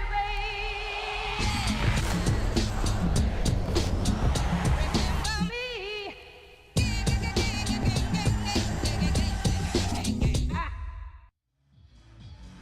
There's an overhead view at our facility here, the University of Memphis, the home of the 8th annual Ed Murphey Classic. And downstairs, Serenity Douglas is standing by with the second fastest man ever at 100 meters. Yohan Blake is with Serenity. Yohan, thank you so much for even coming back around here. But you spoke a lot in the press conference about just motivating the youth. And while you're still running, talk to me about what you want the youth to know, some advice that you have for them. I first have to give God thanks. You know, I felt good in the heats and I just felt my leg a little bit in the finals, but I could see the support of the kids, you know, just to come out here and show them that no matter what, the sky's the limit. Always push yourself, always believe that anything is possible. And as we spoke about, without a doubt. Absolutely. Now, talk to me about the 100-meter field. There's Noah Lyles, there's Oblique Seville as well. So many great young talent athletes, and that used to be you at some point a long time ago. But please speak to me about that field and how these young athletes are really just showing up and showing out. You know, back then, me, Usain, Asafa, Gatlin, Tyson, the field was crazy. I love to see what Noah Lyles, Oblique Seville, Shane Thompson, Clean Blake, and to name 4 more or many other. They're coming through and they're producing great times, you know, make the sport excited again. I love it. I love the showmanship. You know, I love the camaraderie. I love everything that they're doing and just to push the sport forward. Now, I don't always get to ask the second fastest man in the world this, but I'm going to put you on the spot here. Who's the Olympic champion this year in the 100? As once as anybody get to the finals, I believe it's open because it's not everybody can manage pressure, and I don't want to single out anybody because anything is possible. But if I should root, I have to root for my countrymen. Thank you so much. Make sure you take a whole lot of pictures with all the athletes. I know they are just waiting for you. Thank you, Yohan. Yeah, man, thank you. I just want to say, you know, this is a great meet. The American Track League, it's building, and I just want to tell the folks, just support it, support your local athletes, and come out and support it. Well, you heard it from the best. Well, Thank you, Serenity. Yohan Blake cutting a promo for us here at the American Track League. I love it. Very political answer there. He must be running for office here down the road. He did not want to pick a winner in that 100 meters, but he said, "Hey, if when it comes down to it, I got to root for my countrymen." He's got a couple of good ones to root for. Oh, Shane Thompson against Noah Lyles. That entire crew is going to be so much fun to watch. Coming up later this summer, just a couple weeks in Paris. Here in Memphis, we've got a women's 200-meter final on deck. And this is a U.S. Olympic Trials semifinalist. Candace Hill was 7th in the 100-meter final at the U.S. Trials, the season's best at 200 of 22.61. Back in 2016, she was a world junior champion in the 200 meters here, and she's having one of the better seasons I've seen her have over the last couple of years, and really has taken her running to another level. Just seems more dedicated than ever. Certainly just I think coming at it from a little bit more of a mature approach. But I know that the 200 meters was not in the schedule, originally. So it's nice to see this sprint ad here late in the week. So Candace Hill, the runner we're watching there in 6th. Shannon Ray will be right to her outside, another U.S. Trials semifinalist in the 100 meters. Personal best of 22.82, that is second fastest in this field. A former teammate of Bailey Lear, who won the 400 meters, Kaja Chandler on the outside there, formerly of USC Pac-12 champ, an All-American, running for the Shield. And Hafsatu Kamara in lane number 8, 32-year-old, her 5th 200-meter dash of the year. She's run close to her personal best this season, 23:89, her season's best. 23:83 is her career best. At 32 years of age, running at a high level, she's in the all-white there in lane 8. Looking for Candace Hill headlining this field, running in lane 6 in our women's 200.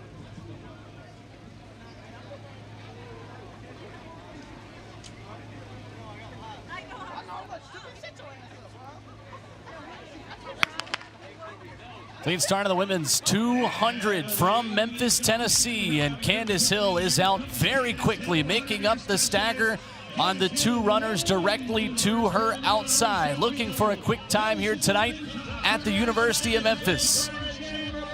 Candace Hill will power down the straightaway and take the win. We watch the clock for the American sprinter. Slight headwind, 22.7, just a tick off of that season's best. Well, and right now in the U.S., the 200 meters is absolutely stacked on the top. Gabby Thomas up there, Brittany Brown, Mackenzie Long of Ole Miss.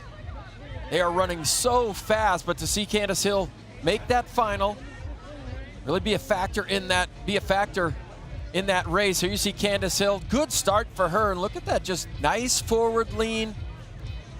I tell all my sprinters, gotta be leaning in the direction you're going. At no point in 100 meters or 200 meters should an athlete be standing straight up and down. A good running mechanic, see a little bit of fatigue there at the very end for Candace Hill, but a nice solid run for her. But you know, we think about the different events, the 100 meters, the 200 meters, and right now I think about the 200 meters is like good chance for a couple of Americans to get in there and medal. And then outside the top 3, you got somebody like Sha'Carri. 22.7 the win for Candace Hill, and a chat with Serenity Douglas. All right, Candace, congratulations on the win. Now, we saw you in the 100 earlier. Did you use that as just kind of like your warm-up for this 200 here today, or what were you really focusing on? In the 100, I was really focusing on just going through my race plan, getting a good start, driving, and then standing up tall and having quick momentum. And so I feel like that set me up well for the 200. And you have been doing really well in the 200 lately. We saw you in the 150 in Atlanta right before trials, and then we also saw you in trials. So please speak to me about what have you been working on this season? Really just my start. My start is the weakest part of my race, and so training with a good group of ladies, Faber O'Philly, Aaliyah Haas, and Kai Briscoe. They all have wonderful starts, and so just lining up with them at practice, it had just really gave me a lot of confidence coming out here. And I saw that really pretty smile when you saw that 22.7. Are you happy with it? I am. I was really trying to focus on the first curve because that's kind of where I get lost in the race sometimes. But hopefully, Coach Shaver said it was a good time. So, yeah. Well, whatever the GOAT says goes. Congratulations on your win, and now you can go ahead and go celebrate. All right, thank you, Serenity. Well. All right, a happy Candace Hill after her win in the 200. As we continue here tonight in Memphis, just got a couple races left to go. We've got 1500s on deck, and then fast hurdle finals will finish off the night. The party continues in the Ed Murphey Classic after this.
City Auto, you'll find a gazillion reasons to buy your next vehicle. Find great selection and value conveniently online and in person. Find more than 35 brands and all the luxury models too. Find more for your trade. Find honest, friendly service. Find competitive financing and upfront pricing for a no-hassle car buying experience. City Auto. See a gazillion, find the one. Elmore Road off Covington Pike, Memphis. CityAuto.com.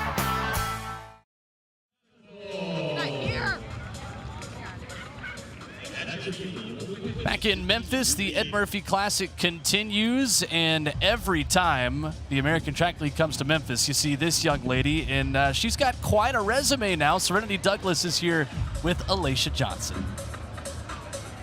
Look, the resume speaks for itself. She is going to the Olympics in the 100 hurdles. First of all, congratulations on that, Lay. But what made you come out here and do the 100?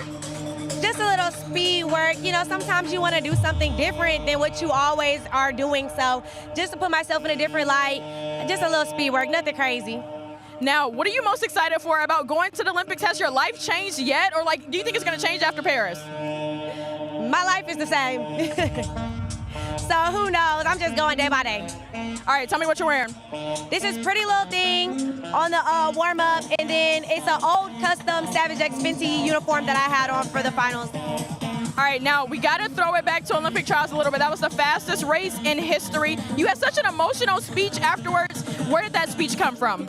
You know, it's just life. Like I've lived a lot of life. I've lived a lot of different journeys. I say I've lived like a cat, like 9 lives. So for me, it's just being able to really express like what part of my journey that I'm here at now and how much I've overcome. Thank you so much, Lay. You look great, run great, and good luck in Paris. Thank y'all. Well, I love it. Alaysha Johnson has more fun in the sport of track and field than I feel like 90% of track and field athletes. I love it.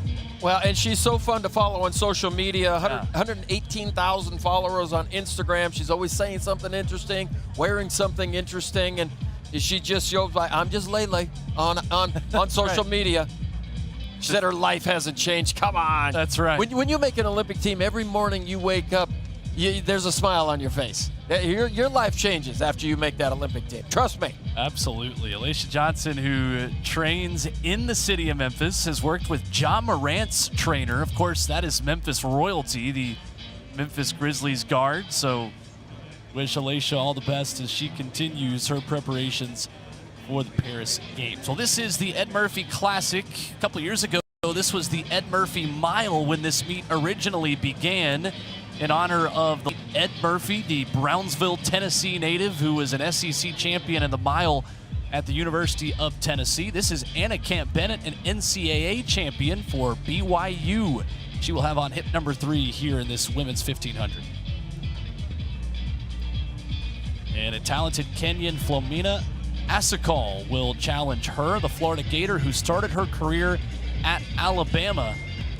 And a part of that dynamic duo, Parker Valby at the long distance races and Flomena Asakal in this 1500. Well, she helped the Lady Gators win a NCAA team title. She was more than willing to jump in the 1500 meters, jump in the 800, get in a 5K when the Gators needed her. You just mentioned Parker Valby as well. What a season she's had. She's made an Olympic team. Nice to see that season for Parker Valby end up on an Olympic team. Just one of the most outstanding last 2 seasons of any college athlete ever. Every race she ran, she won, broke records in. So there, get to see one of her college teammates. But look at the Americans in this race, and there are a lot of them.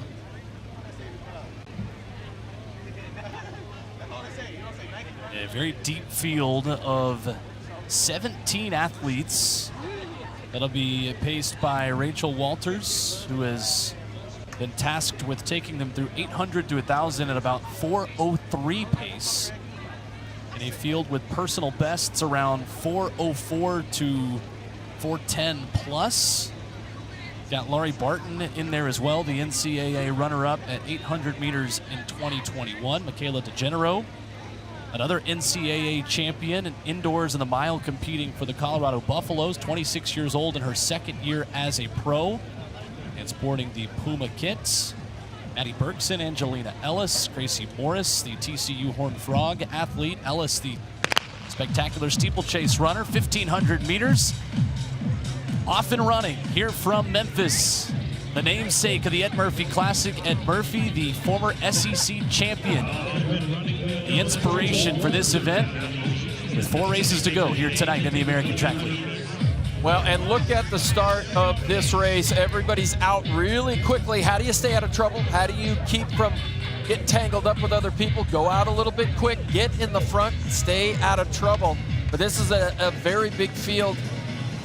A lot of experience. You have to have a lot of experience to run in a big field like this. Know where you're at. Know where you'll be able to keep your arms out, retain your position. There you see Asacold back there in 5th place. Camp Bennett hanging out in 3rd. Like the position for Asacold. She's running maybe a meter or 2 farther every lap on the outside of lane 1, but certainly nobody crowding her from that position. So tasked with taking them through in about 4:03 pace. Rachel Walters, the pacer, continues with Barton right behind her. Anna Camp Bennett in spectacular position there as well. And the drone shot showing you the tempo. Asacold looks like she's in a great spot there at the outside of lane number 1, trying to cut in to keep from running that extra distance. Well, you're talking 4:03, 4:02, 4:03 pace. That'll be personal best and seasonal best for this entire field. Coming in on paper, Asacold has run 4:06 this season. Camp Bennett 4:06.95 this season. Lori Barton 4:07.68. De Janeiro had a good run at the U.S. Road Mile. She was 3rd place in that, comes away with a bronze medal earlier this season. 2 laps to go. As Walters continues to pace, we'll try to get a split here at the 800 mark. And a little bit off that pace, but not by a ton, right around 2:12, maybe unofficially there at 800. So looking at closer to 4:07, 4:08 pace, as Asacold and the rest of this field will follow Anna Camp Bennett running out in front. There's Hannah Steelman, the former NC State runner, swinging around the outside, joining that front group. Well, and as the Rabbit stepped off, I think Anna Camp Bennett got some instruction from a coach on the side. She pushed the pace. She came right up behind the Rabbit. She knows this pace is a little bit slow. Look at now, she's got to do all the work by herself, but she got great turnover, good arm right here. She is doing a wonderful job of just speeding things up. Anna Camp Bennett, who PB'd here last year, a semifinalist at the U.S. Trials and a season's best of 4:05.62. She will try to take aim at that over the final quarter. And Steelman has moved up into 2nd, a spectacular race for Hannah Steelman, who competed in the 5K at the U.S. Trials, looking for a big PB. 4:17.74 is her career best. She's looking to smash that here tonight. But that gap seems to be opening a little bit now as Anna Camp Bennett begins to show just a little bit signs of fatigue. And then we see Maddie Berkson moving into 2nd position. She's got a nice stride going. Look, she looks like she's got more energy left in the last 200 meters here. Berkson, the Stanford product from Providence, Rhode Island, trying to cut down this gap, give herself a chance into the final 100 as Anna Camp Bennett aggressively taking the lead on lap 3. Can she hold on in the final 100? The 2021 NCAA champion, Anna Camp Bennett, looking very strong in the final 50 meters. She is your winner in the women's 1500. 4:06.36 and 4:07.83 the time for Maddie Berkson. That is a new career best. Gracie Morris will round out the top 3, 4:09.38. Laurie Barton, Angelina Ellis, your top 5. Well, what a great last 200 or 800 meters, for Anna Camp Bennett. She knew the pace was a little bit slow, and she really picked things up with about a lap and 3/4 to go, but she goes 4:06.36, and that is a seasonal best. That's a seasonal best. But you know, as a coach, all you want your athlete to do is just follow the instructions. You know what? The rabbit's out there to help you. Anna Camp Bennett did a wonderful job of that. That was a little slow. You know, I might not pay that rabbit the bonus, but just took him through a little bit slow. But no, it looked like she just followed her coach's instructions to a T. When the pace got slow, she picked it up and she finished it all by herself up front. And that is tough to do, running that last part of the race all by yourself. 4:06:36 is the time for Anna Camp Bennett in our women's 1500. As you see the full results cycling through there, big 7-second career best for Hannah Steelman, who was aggressive there on that third lap as well. And our field of 14 here in Memphis, Anna Camp Bennett standing by with Serenity. Fantastic run. Please speak to me about, was that your race strategy out there to just take it out hard and run by yourself? Yeah, I've previously been like a sit and kick kind of athlete, and I'm trying to just like expound my range a little bit. So yeah, that was kind of my race plan. Yeah. Now, what do you think your coach would say about this run today? I think she'd be pretty happy with it. I think she'd be proud. Yeah, I think I think like I fought, so she'll be happy. Now, what else are you going to be working on now? Do you have any more meets? Yeah, I'm going to go to the Sunset Sound meet in LA and do an 800, get some speed work in. It'll be really fun. And that's just a good way to end off the season. And are you happy with it? I'm happy with it. Hoping to race a little bit overseas, but yeah, we'll see what works out and stuff. So, yeah. All right, well, congratulations, and please go celebrate. Will, back to you. All right, thank you, Serenity. There are a lot of things I want to do after a 1500, and talking intelligently has never been one of them. As she will get the champagne. Great job of breaking down her own race right there for us as we get ready for the Ed Murphey Men's 1500 on deck as the party continues in Memphis.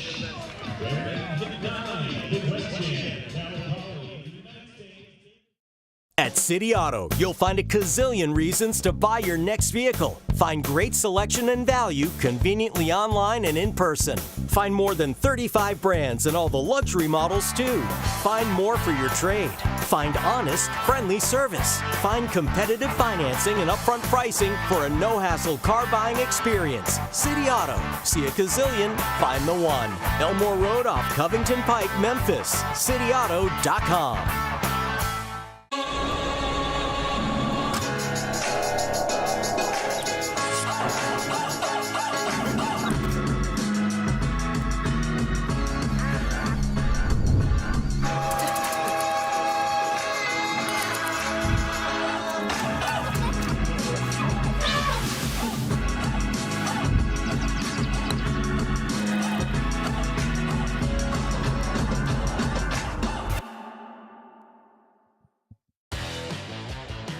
Back in Memphis, the Ed Murphey Classic continues from the University of Memphis in honor of SEC champion Ed Murphy.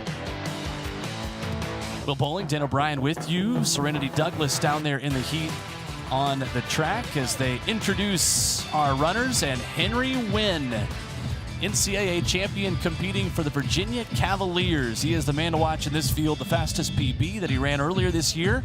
Just a couple of weeks ago at the Olympic trials, 3:32.94.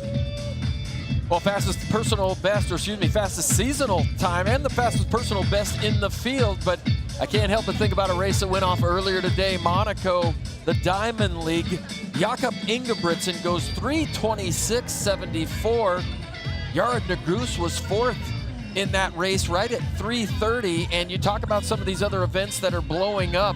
800 meters on the men's side, the 1500 meters. You have to run 3:29 or better to get an Olympic medal. The 1500 meters right now is absolutely off the chain. But Henry Wynn, one of the better guys, one of the best guys in the U.S. this year. He'll be running against, it looks like his Brooks teammate there, Waleed Suleiman, the former Old Miss running Reb. He comes in here with a seasonal best of 3:35.72, SEC champ. While he was there, I think he's 3 years removed now from college, trying to make a name for himself as a post-collegiate athlete. Yeah, injury shortening his 2023 season, back at it with a personal best earlier this year, 3:35.72. 5 of the athletes of our 15 here in this field have PBs this outdoor season. A couple of them, including Henry Wynn, at the U.S. Olympic trials just a few weeks ago. Wynn was 6th there. Hip number 9, Davis Bove, is in this field, a 23-year-old from Franklin, Tennessee, and Middle Tennessee, an LSU Tiger, who has competed in triathlons since he was a high school athlete. I think I actually raced against him myself a couple of times. And he'll be in this field as well. 1,500 meters, off and running. A cool note on Ed Murphy, the namesake of this meet, the Ed Murphey Classic. He holds the facility record for Neyland Stadium. The football home of the Tennessee Volunteers used to be the track way back in the day when he ran it, was converted just into football. So always great when you get a facility record and that facility just takes the track out. That one can stand forever. Well, we just had a little bit of a trip there in the back of the pack. We've got to stay tuned to see who we lost. But I was going to say, hey, let's point out a couple more guys in this race. Duncan Hamilton, of course, a great steeplechaser out of Montana State, now running for the Bowerman Track Club. He's in the field here as well, and so is Kieran Tuntavate, the youngster from Thailand. He ran 3:36 earlier this year, had a big win at the Oregon Relays, improved his all-time personal best this season in the 1,500 meters. So the pacer is Eric Avila, taking him through 800 to 1,000 and 3:33 1,500-meter pace. That is what he is being tasked with here tonight. And the product of Arizona State, John Reinowicki. What a great story he has. A runner originally at 10,000 meters, goes down to 5,000. He has now found a home at 1,500. He broke a 40-year-old Drake Relays record earlier this season, 3:36.44, run by Steve Scott. And he is the man that has taken this thing out in front of Wynn. Here coming up on 2 to go in the Ed Murphy men's 1,500 meters. Well, John Renwicky, I had a chance to coach with his father last year at Chaparral High School in Scottsdale, Arizona. His father's an outstanding distance coach and a good high jump coach as well, but he didn't coach this year so that he could follow his son around and really keep track of what his son John Renwicky was doing. He's having a heck of a season there in second position. So Renwicky going out quick 3 years ago, his personal best was 3:48.7. As Avila will step off at 1,000, run around 2:09, 2:10 unofficially. It's Renwicky, Suleiman, and Henry Wynn, the man with the fastest PB in this group, rounding out that top 3. You got Justin Kipkoech in there as well, the man who was 12th at the Kenyan Championships, a season's best for him of 3:37.29. He's going to come right up on Henry Wynn's right shoulder. And it's going to be Waleed Suleiman now who's going to take this thing through 2:38 at the bell. And Sean McGordy, he's just moved into 4th position. There you see him in the Bowerman uniform on the inside. He made it all the way into the rail, but he was 6th at the U.S. Olympic trials in the 5K, so keep an eye on him. Right around 2:53 at 1,200. We're looking at 3:34, 3:35 pace. This is quick here in this men's 1,500. And here comes Henry Wynn with Kipkoech right to his outside. The long distance strength of Sean McGordy hanging out here in this top 3 as well. Suleiman, he's got the grimace and he was not going away. This is a grandstand finish in the men's 1,500.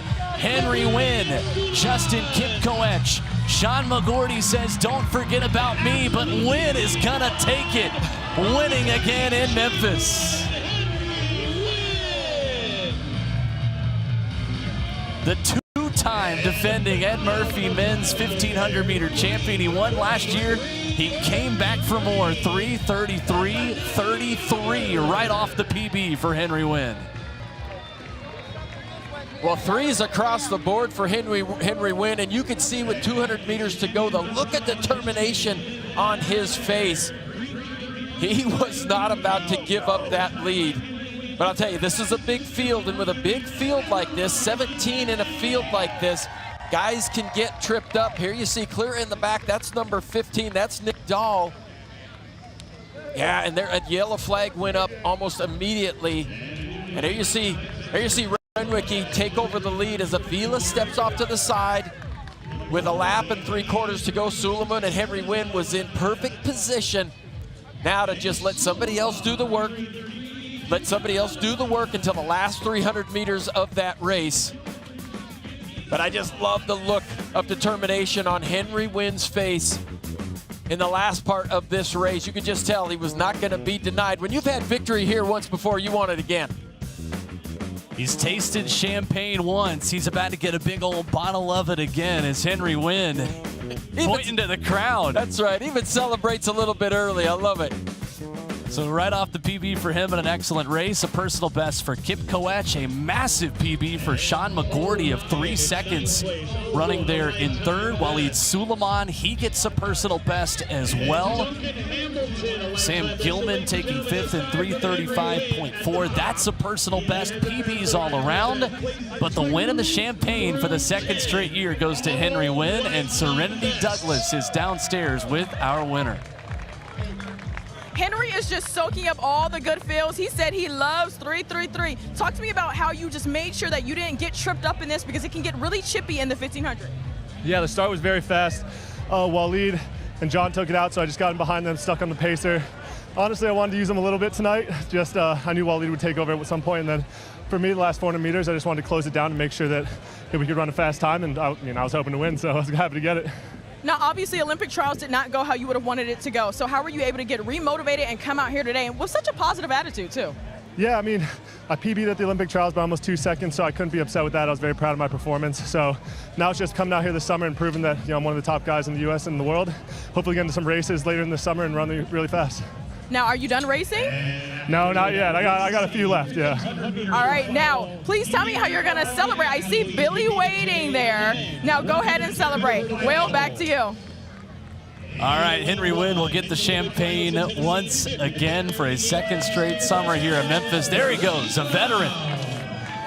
He takes the win. The 7 guys behind him, second through 8th place, all PB in a very fast 1500 tonight.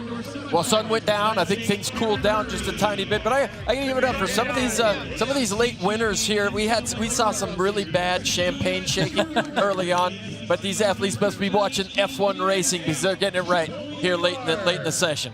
2 races to go. Don't go anywhere. Hurdle finals are next. US Championships a year ago, he won this meet.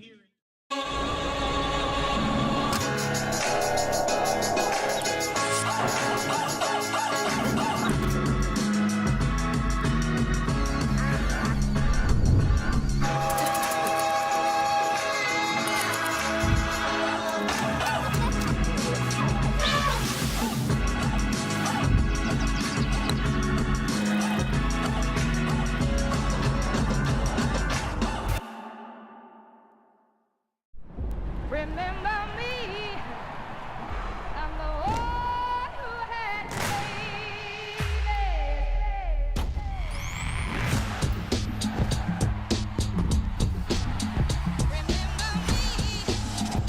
I'm the one who had to Remember me.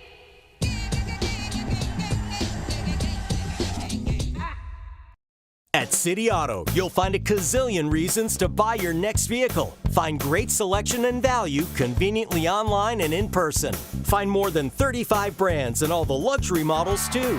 Find more for your trade. Find honest, friendly service. Find competitive financing and upfront pricing for a no-hassle car buying experience. City Auto. See a gazillion, find the one. Elmore Road off Covington Pike, Memphis. CityAuto.com.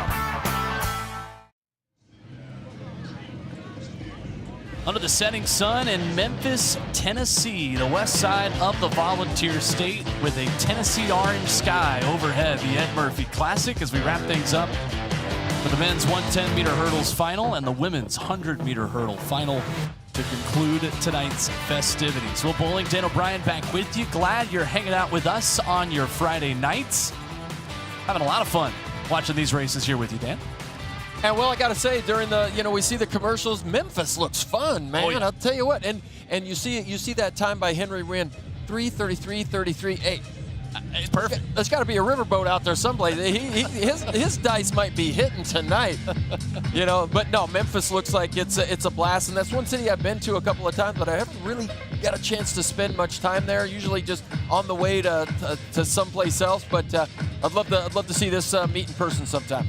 It is absolutely a blast in the Ed Murphey Classic. I've had the privilege to broadcast this meet for the last 5 years, going back to 2019. And this is its 8th installment, and it is so cool to see how this thing has grown and how the city has really embraced it. If you are anywhere close to Memphis, Tennessee tomorrow, you got to get out of the Beale Street Games, as the street vault is such a blast. You've got drinks flowing, you've got cookies that are right there next to you. I literally had never been hungrier, Dan, at a track meet than I was last year, sitting next to a place making warm cookies. It was the middle of summer. I didn't need anything warm, but I still was craving them, and it was so much fun last year getting to be there literally street side on Beale Street for that street vault.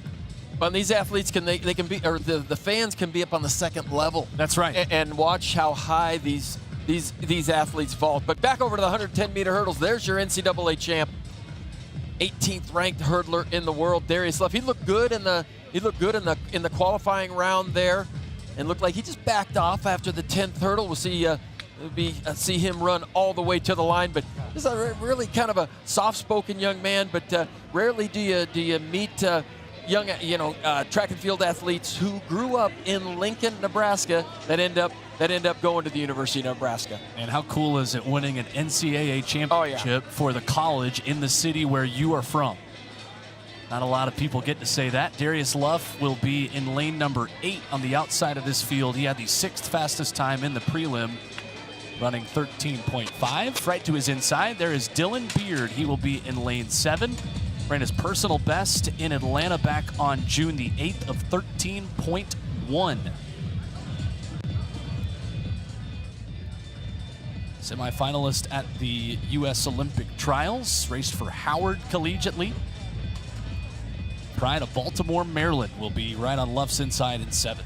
And who's the head coach at Howard? David Oliver. That's right. David Oliver, world champion. Get coached in college by a world champion in your event.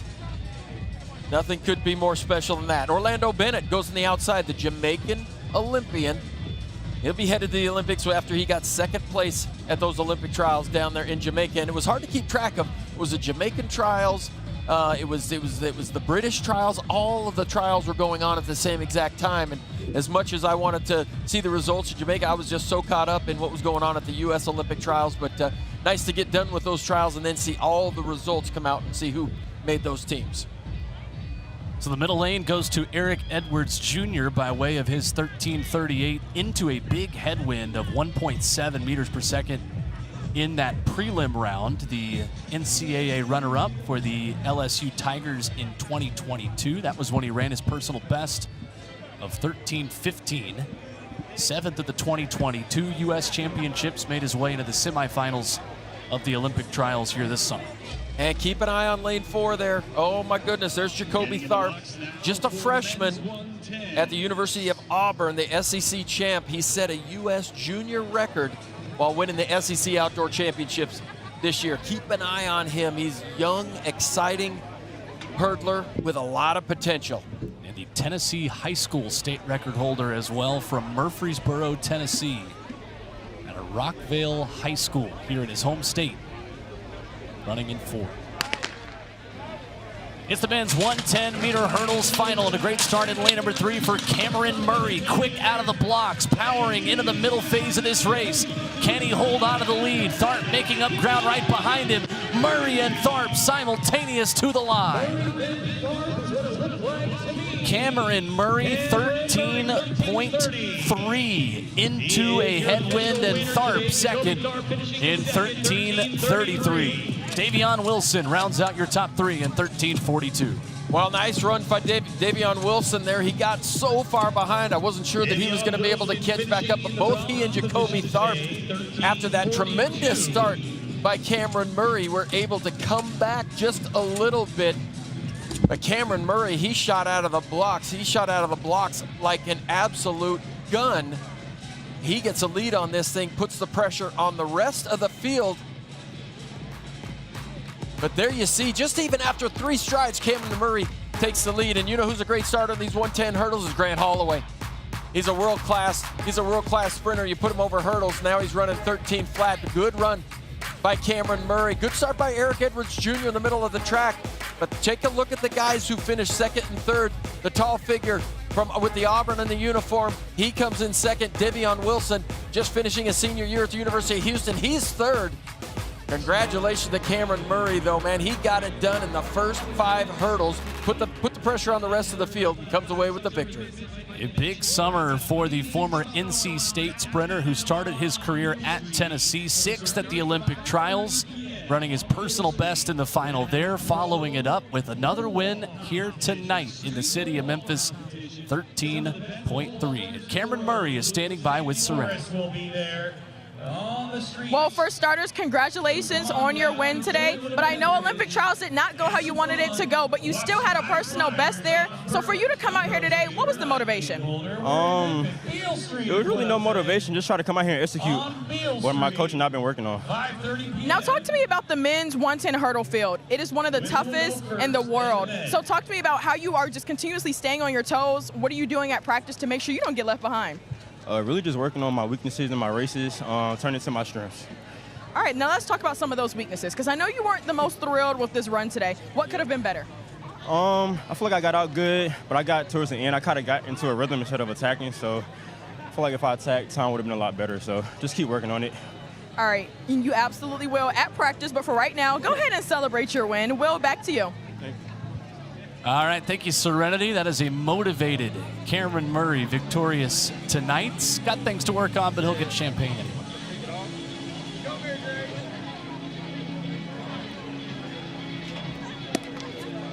So, one race remains here tonight. The defending world champion Danielle Williams headlines a spectacular 100-meter hurdles field next.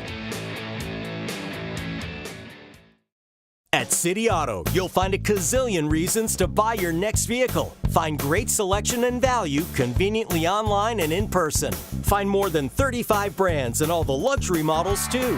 Find more for your trade. Find honest, friendly service. Find competitive financing and upfront pricing for a no-hassle car buying experience. City Auto. See a gazillion, find the one. Elmore Road off Covington Pike, Memphis. CityAuto.com.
Last race of the night under the setting sun in beautiful Memphis, Tennessee. We welcome you to the University of Memphis and the women's 100-meter hurdle final.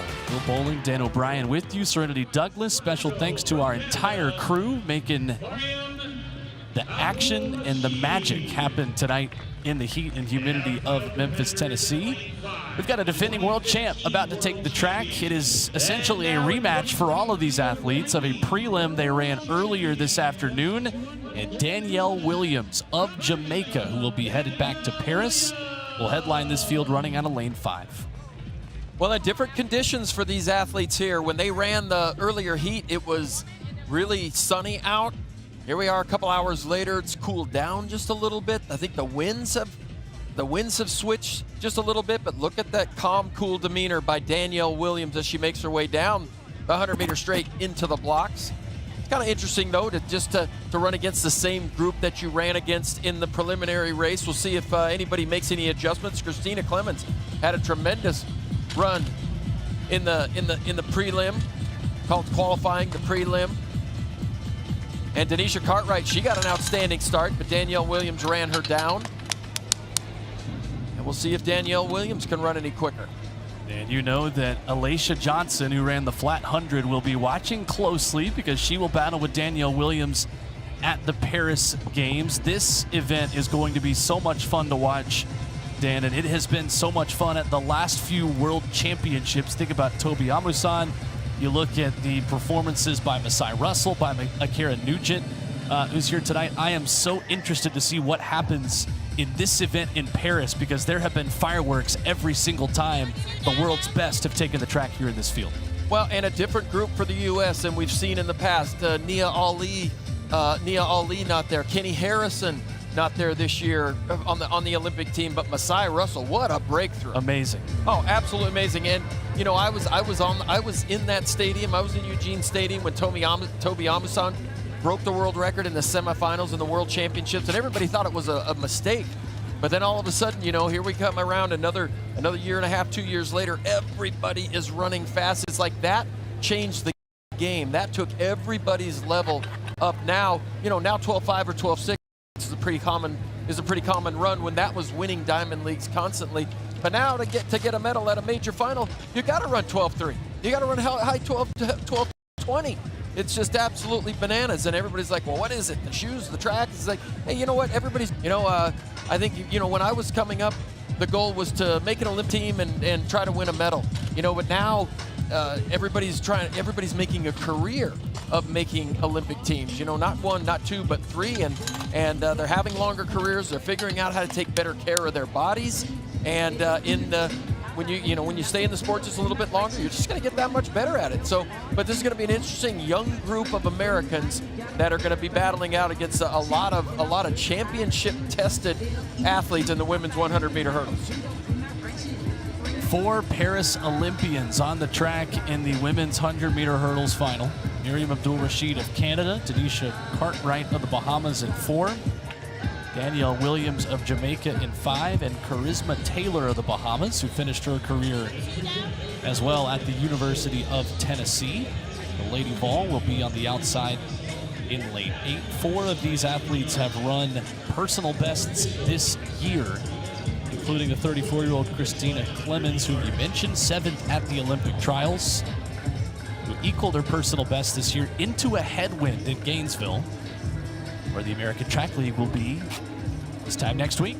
In a very fast facility, of course, down there on the campus of the University of Florida. But we'll worry about that next Friday night. Right now, it is the conclusion, the final fireworks and the final gun of the night as Danielle Williams headlines this elite women's 100-meter hurdle final.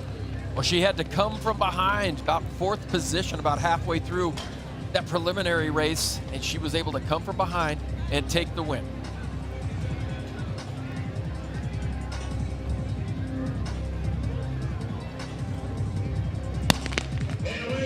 And they're off once again. Denisha Cartwright, the quickest out of the blocks once again, with Danielle Williams right to her outside. In lane 6, Christina Clemens with the lead, and Christina Clemens is going to take this one.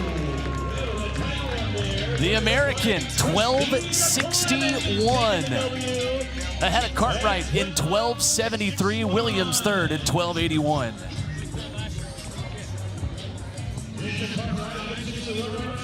Well, we talk about making adjustments. What kind of adjustments was Christina Clemens going to make? What kind of adjustments would Danielle Williams make? Let's take a look at this start. I think Danielle Williams got a better start, but she just was not as clean in the middle of the race. But there's Denisha Cartwright. Any race she's in, she's going to be out front. When the gun goes off, she just has a knack for getting in to the lead. Take a look at that athlete, second from the right, the Minnesota State uniform, the yellow on the top with the purple on the bottom. Start for her, and Christina Clemens, a tremendous start for her, and Aaliyah Armstrong not far behind. But this is the point in the race where Danielle Williams really started to make a move in the preliminaries, but Christina Clemens, just too much space, too much room on the field, and Denisha Cartwright, she would finish second. And to take down the world champ has got to feel good. 12:61, the fastest time out of our 2 races that these athletes had at 100-meter hurdles tonight. Clemens takes the win over a star-studded group of hurdlers here in Memphis, Tennessee. Hey, as you guys are on your way out, and you see the dance moves from Christina Clemens as well downstairs with Serenity Douglas. All right, Ms. Clemens, congratulations on this win. Talk to me about what was your race strategy coming into today? Honestly, I just wanted to get the win. I wanted to come out here and be competitive and leave with a dub, and that's what I did. Now, y'all are always competitive. The 100 hurdles for women is always extremely competitive. You were a part of one of the fastest in history just 2 weeks ago. So talk to me about how you were able to refocus and come out here today. I mean, we do it all the time, and that's the thing with the 100-meter hurdles. I love the 100-meter hurdles because we're not scared. Like, we're not, I know I'm not. I'm not afraid to line up with anybody. And when we race, we go after it every time. Absolutely. Now talk to me about these earrings. Is it Cool Ranch? Is it nacho cheese? What is it? You know, it's just... And look, look, look, we got some company. We got some company. Hi, baby. Hi, baby. Do they try to eat your earrings there sometimes? No, right? Yes. But so today, honestly, in this final, it sounds so cliche, but I was thinking about him because he has a fever. He was sick. I was up all night with him. All night he was crying. This morning he was crying.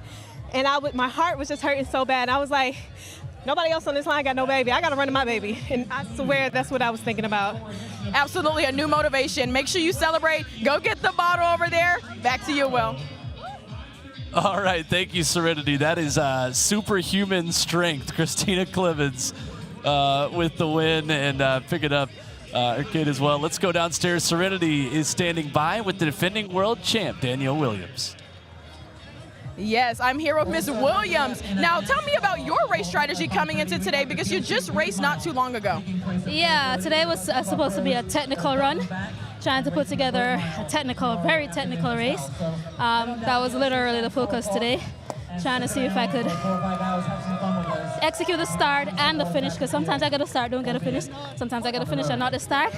I don't think my coach will be pretty pleased with that run that I just put together. Just now, wasn't very technical. So I think I failed the task. Well, talk to me about how you're just going to go back to the drawing board with your coach and try to fix some things before Paris.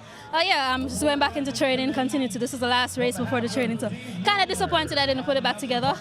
But I'm confident that once I get to Paris, we'll have it down. Absolutely, keep that confidence, but congratulations on your run today at all. Thank you so much. Will? All right, great stuff all night. Serenity as Danielle Williams and Christina Clemens finish up with those races. Dan, a fun night at track and field, and we said it at the open, a critical stretch for Olympic athletes, for non-Olympic athletes as the big summer of track and field continues. No, it was great. I was glad to join you. Glad to join you and support the ATL American Track League. I'm good friends with Paul Doyle, certainly who's created this organization, and we saw some great races. And what's interesting as a decathlete, the 1500 meters was never my favorite race. But I'll tell you what, tonight I enjoyed both 1500 meters, both on the men's side and the women's side. Exciting stuff. I love it. The moon here in Memphis as the night begins to wrap up, and here is the man, the myth, the legend, Paul Doyle, standing by with Serenity Douglas.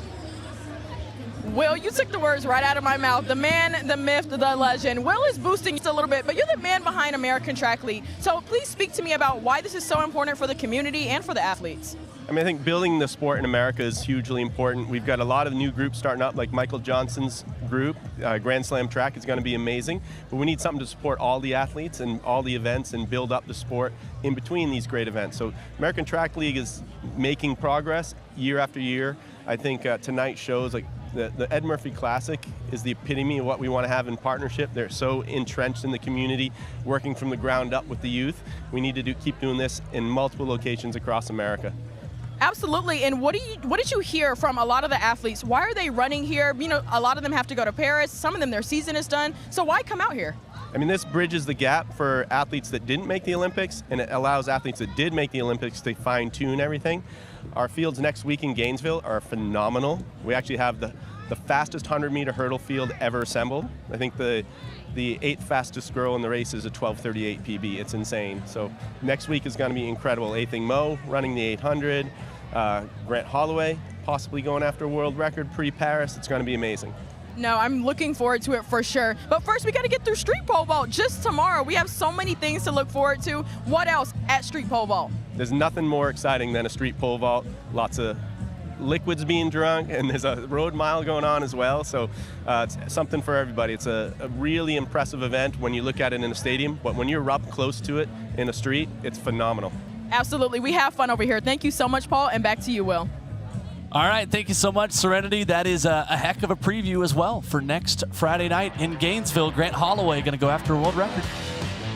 I would show up to see that. Man, Grant Holloway, he had 3 tremendous races at the Olympic trials. But I tell you, I loved what Paul Doyle said. He said, we've got to continue to build the sport, you know, from the ground up.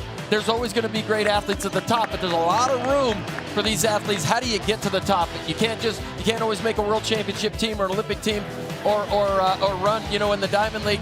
There's a lot of athletes who are trying to get to that level, and these meets are important because of that. A lot of fast times, a lot of bubbles from the University of Memphis tonight as that wraps up the 8th annual Ed Murphey Classic. For Serenity Douglas, for Dan O'Brien, for our entire crew, I'm Will Bowling saying good night from Memphis. We'll see you down in the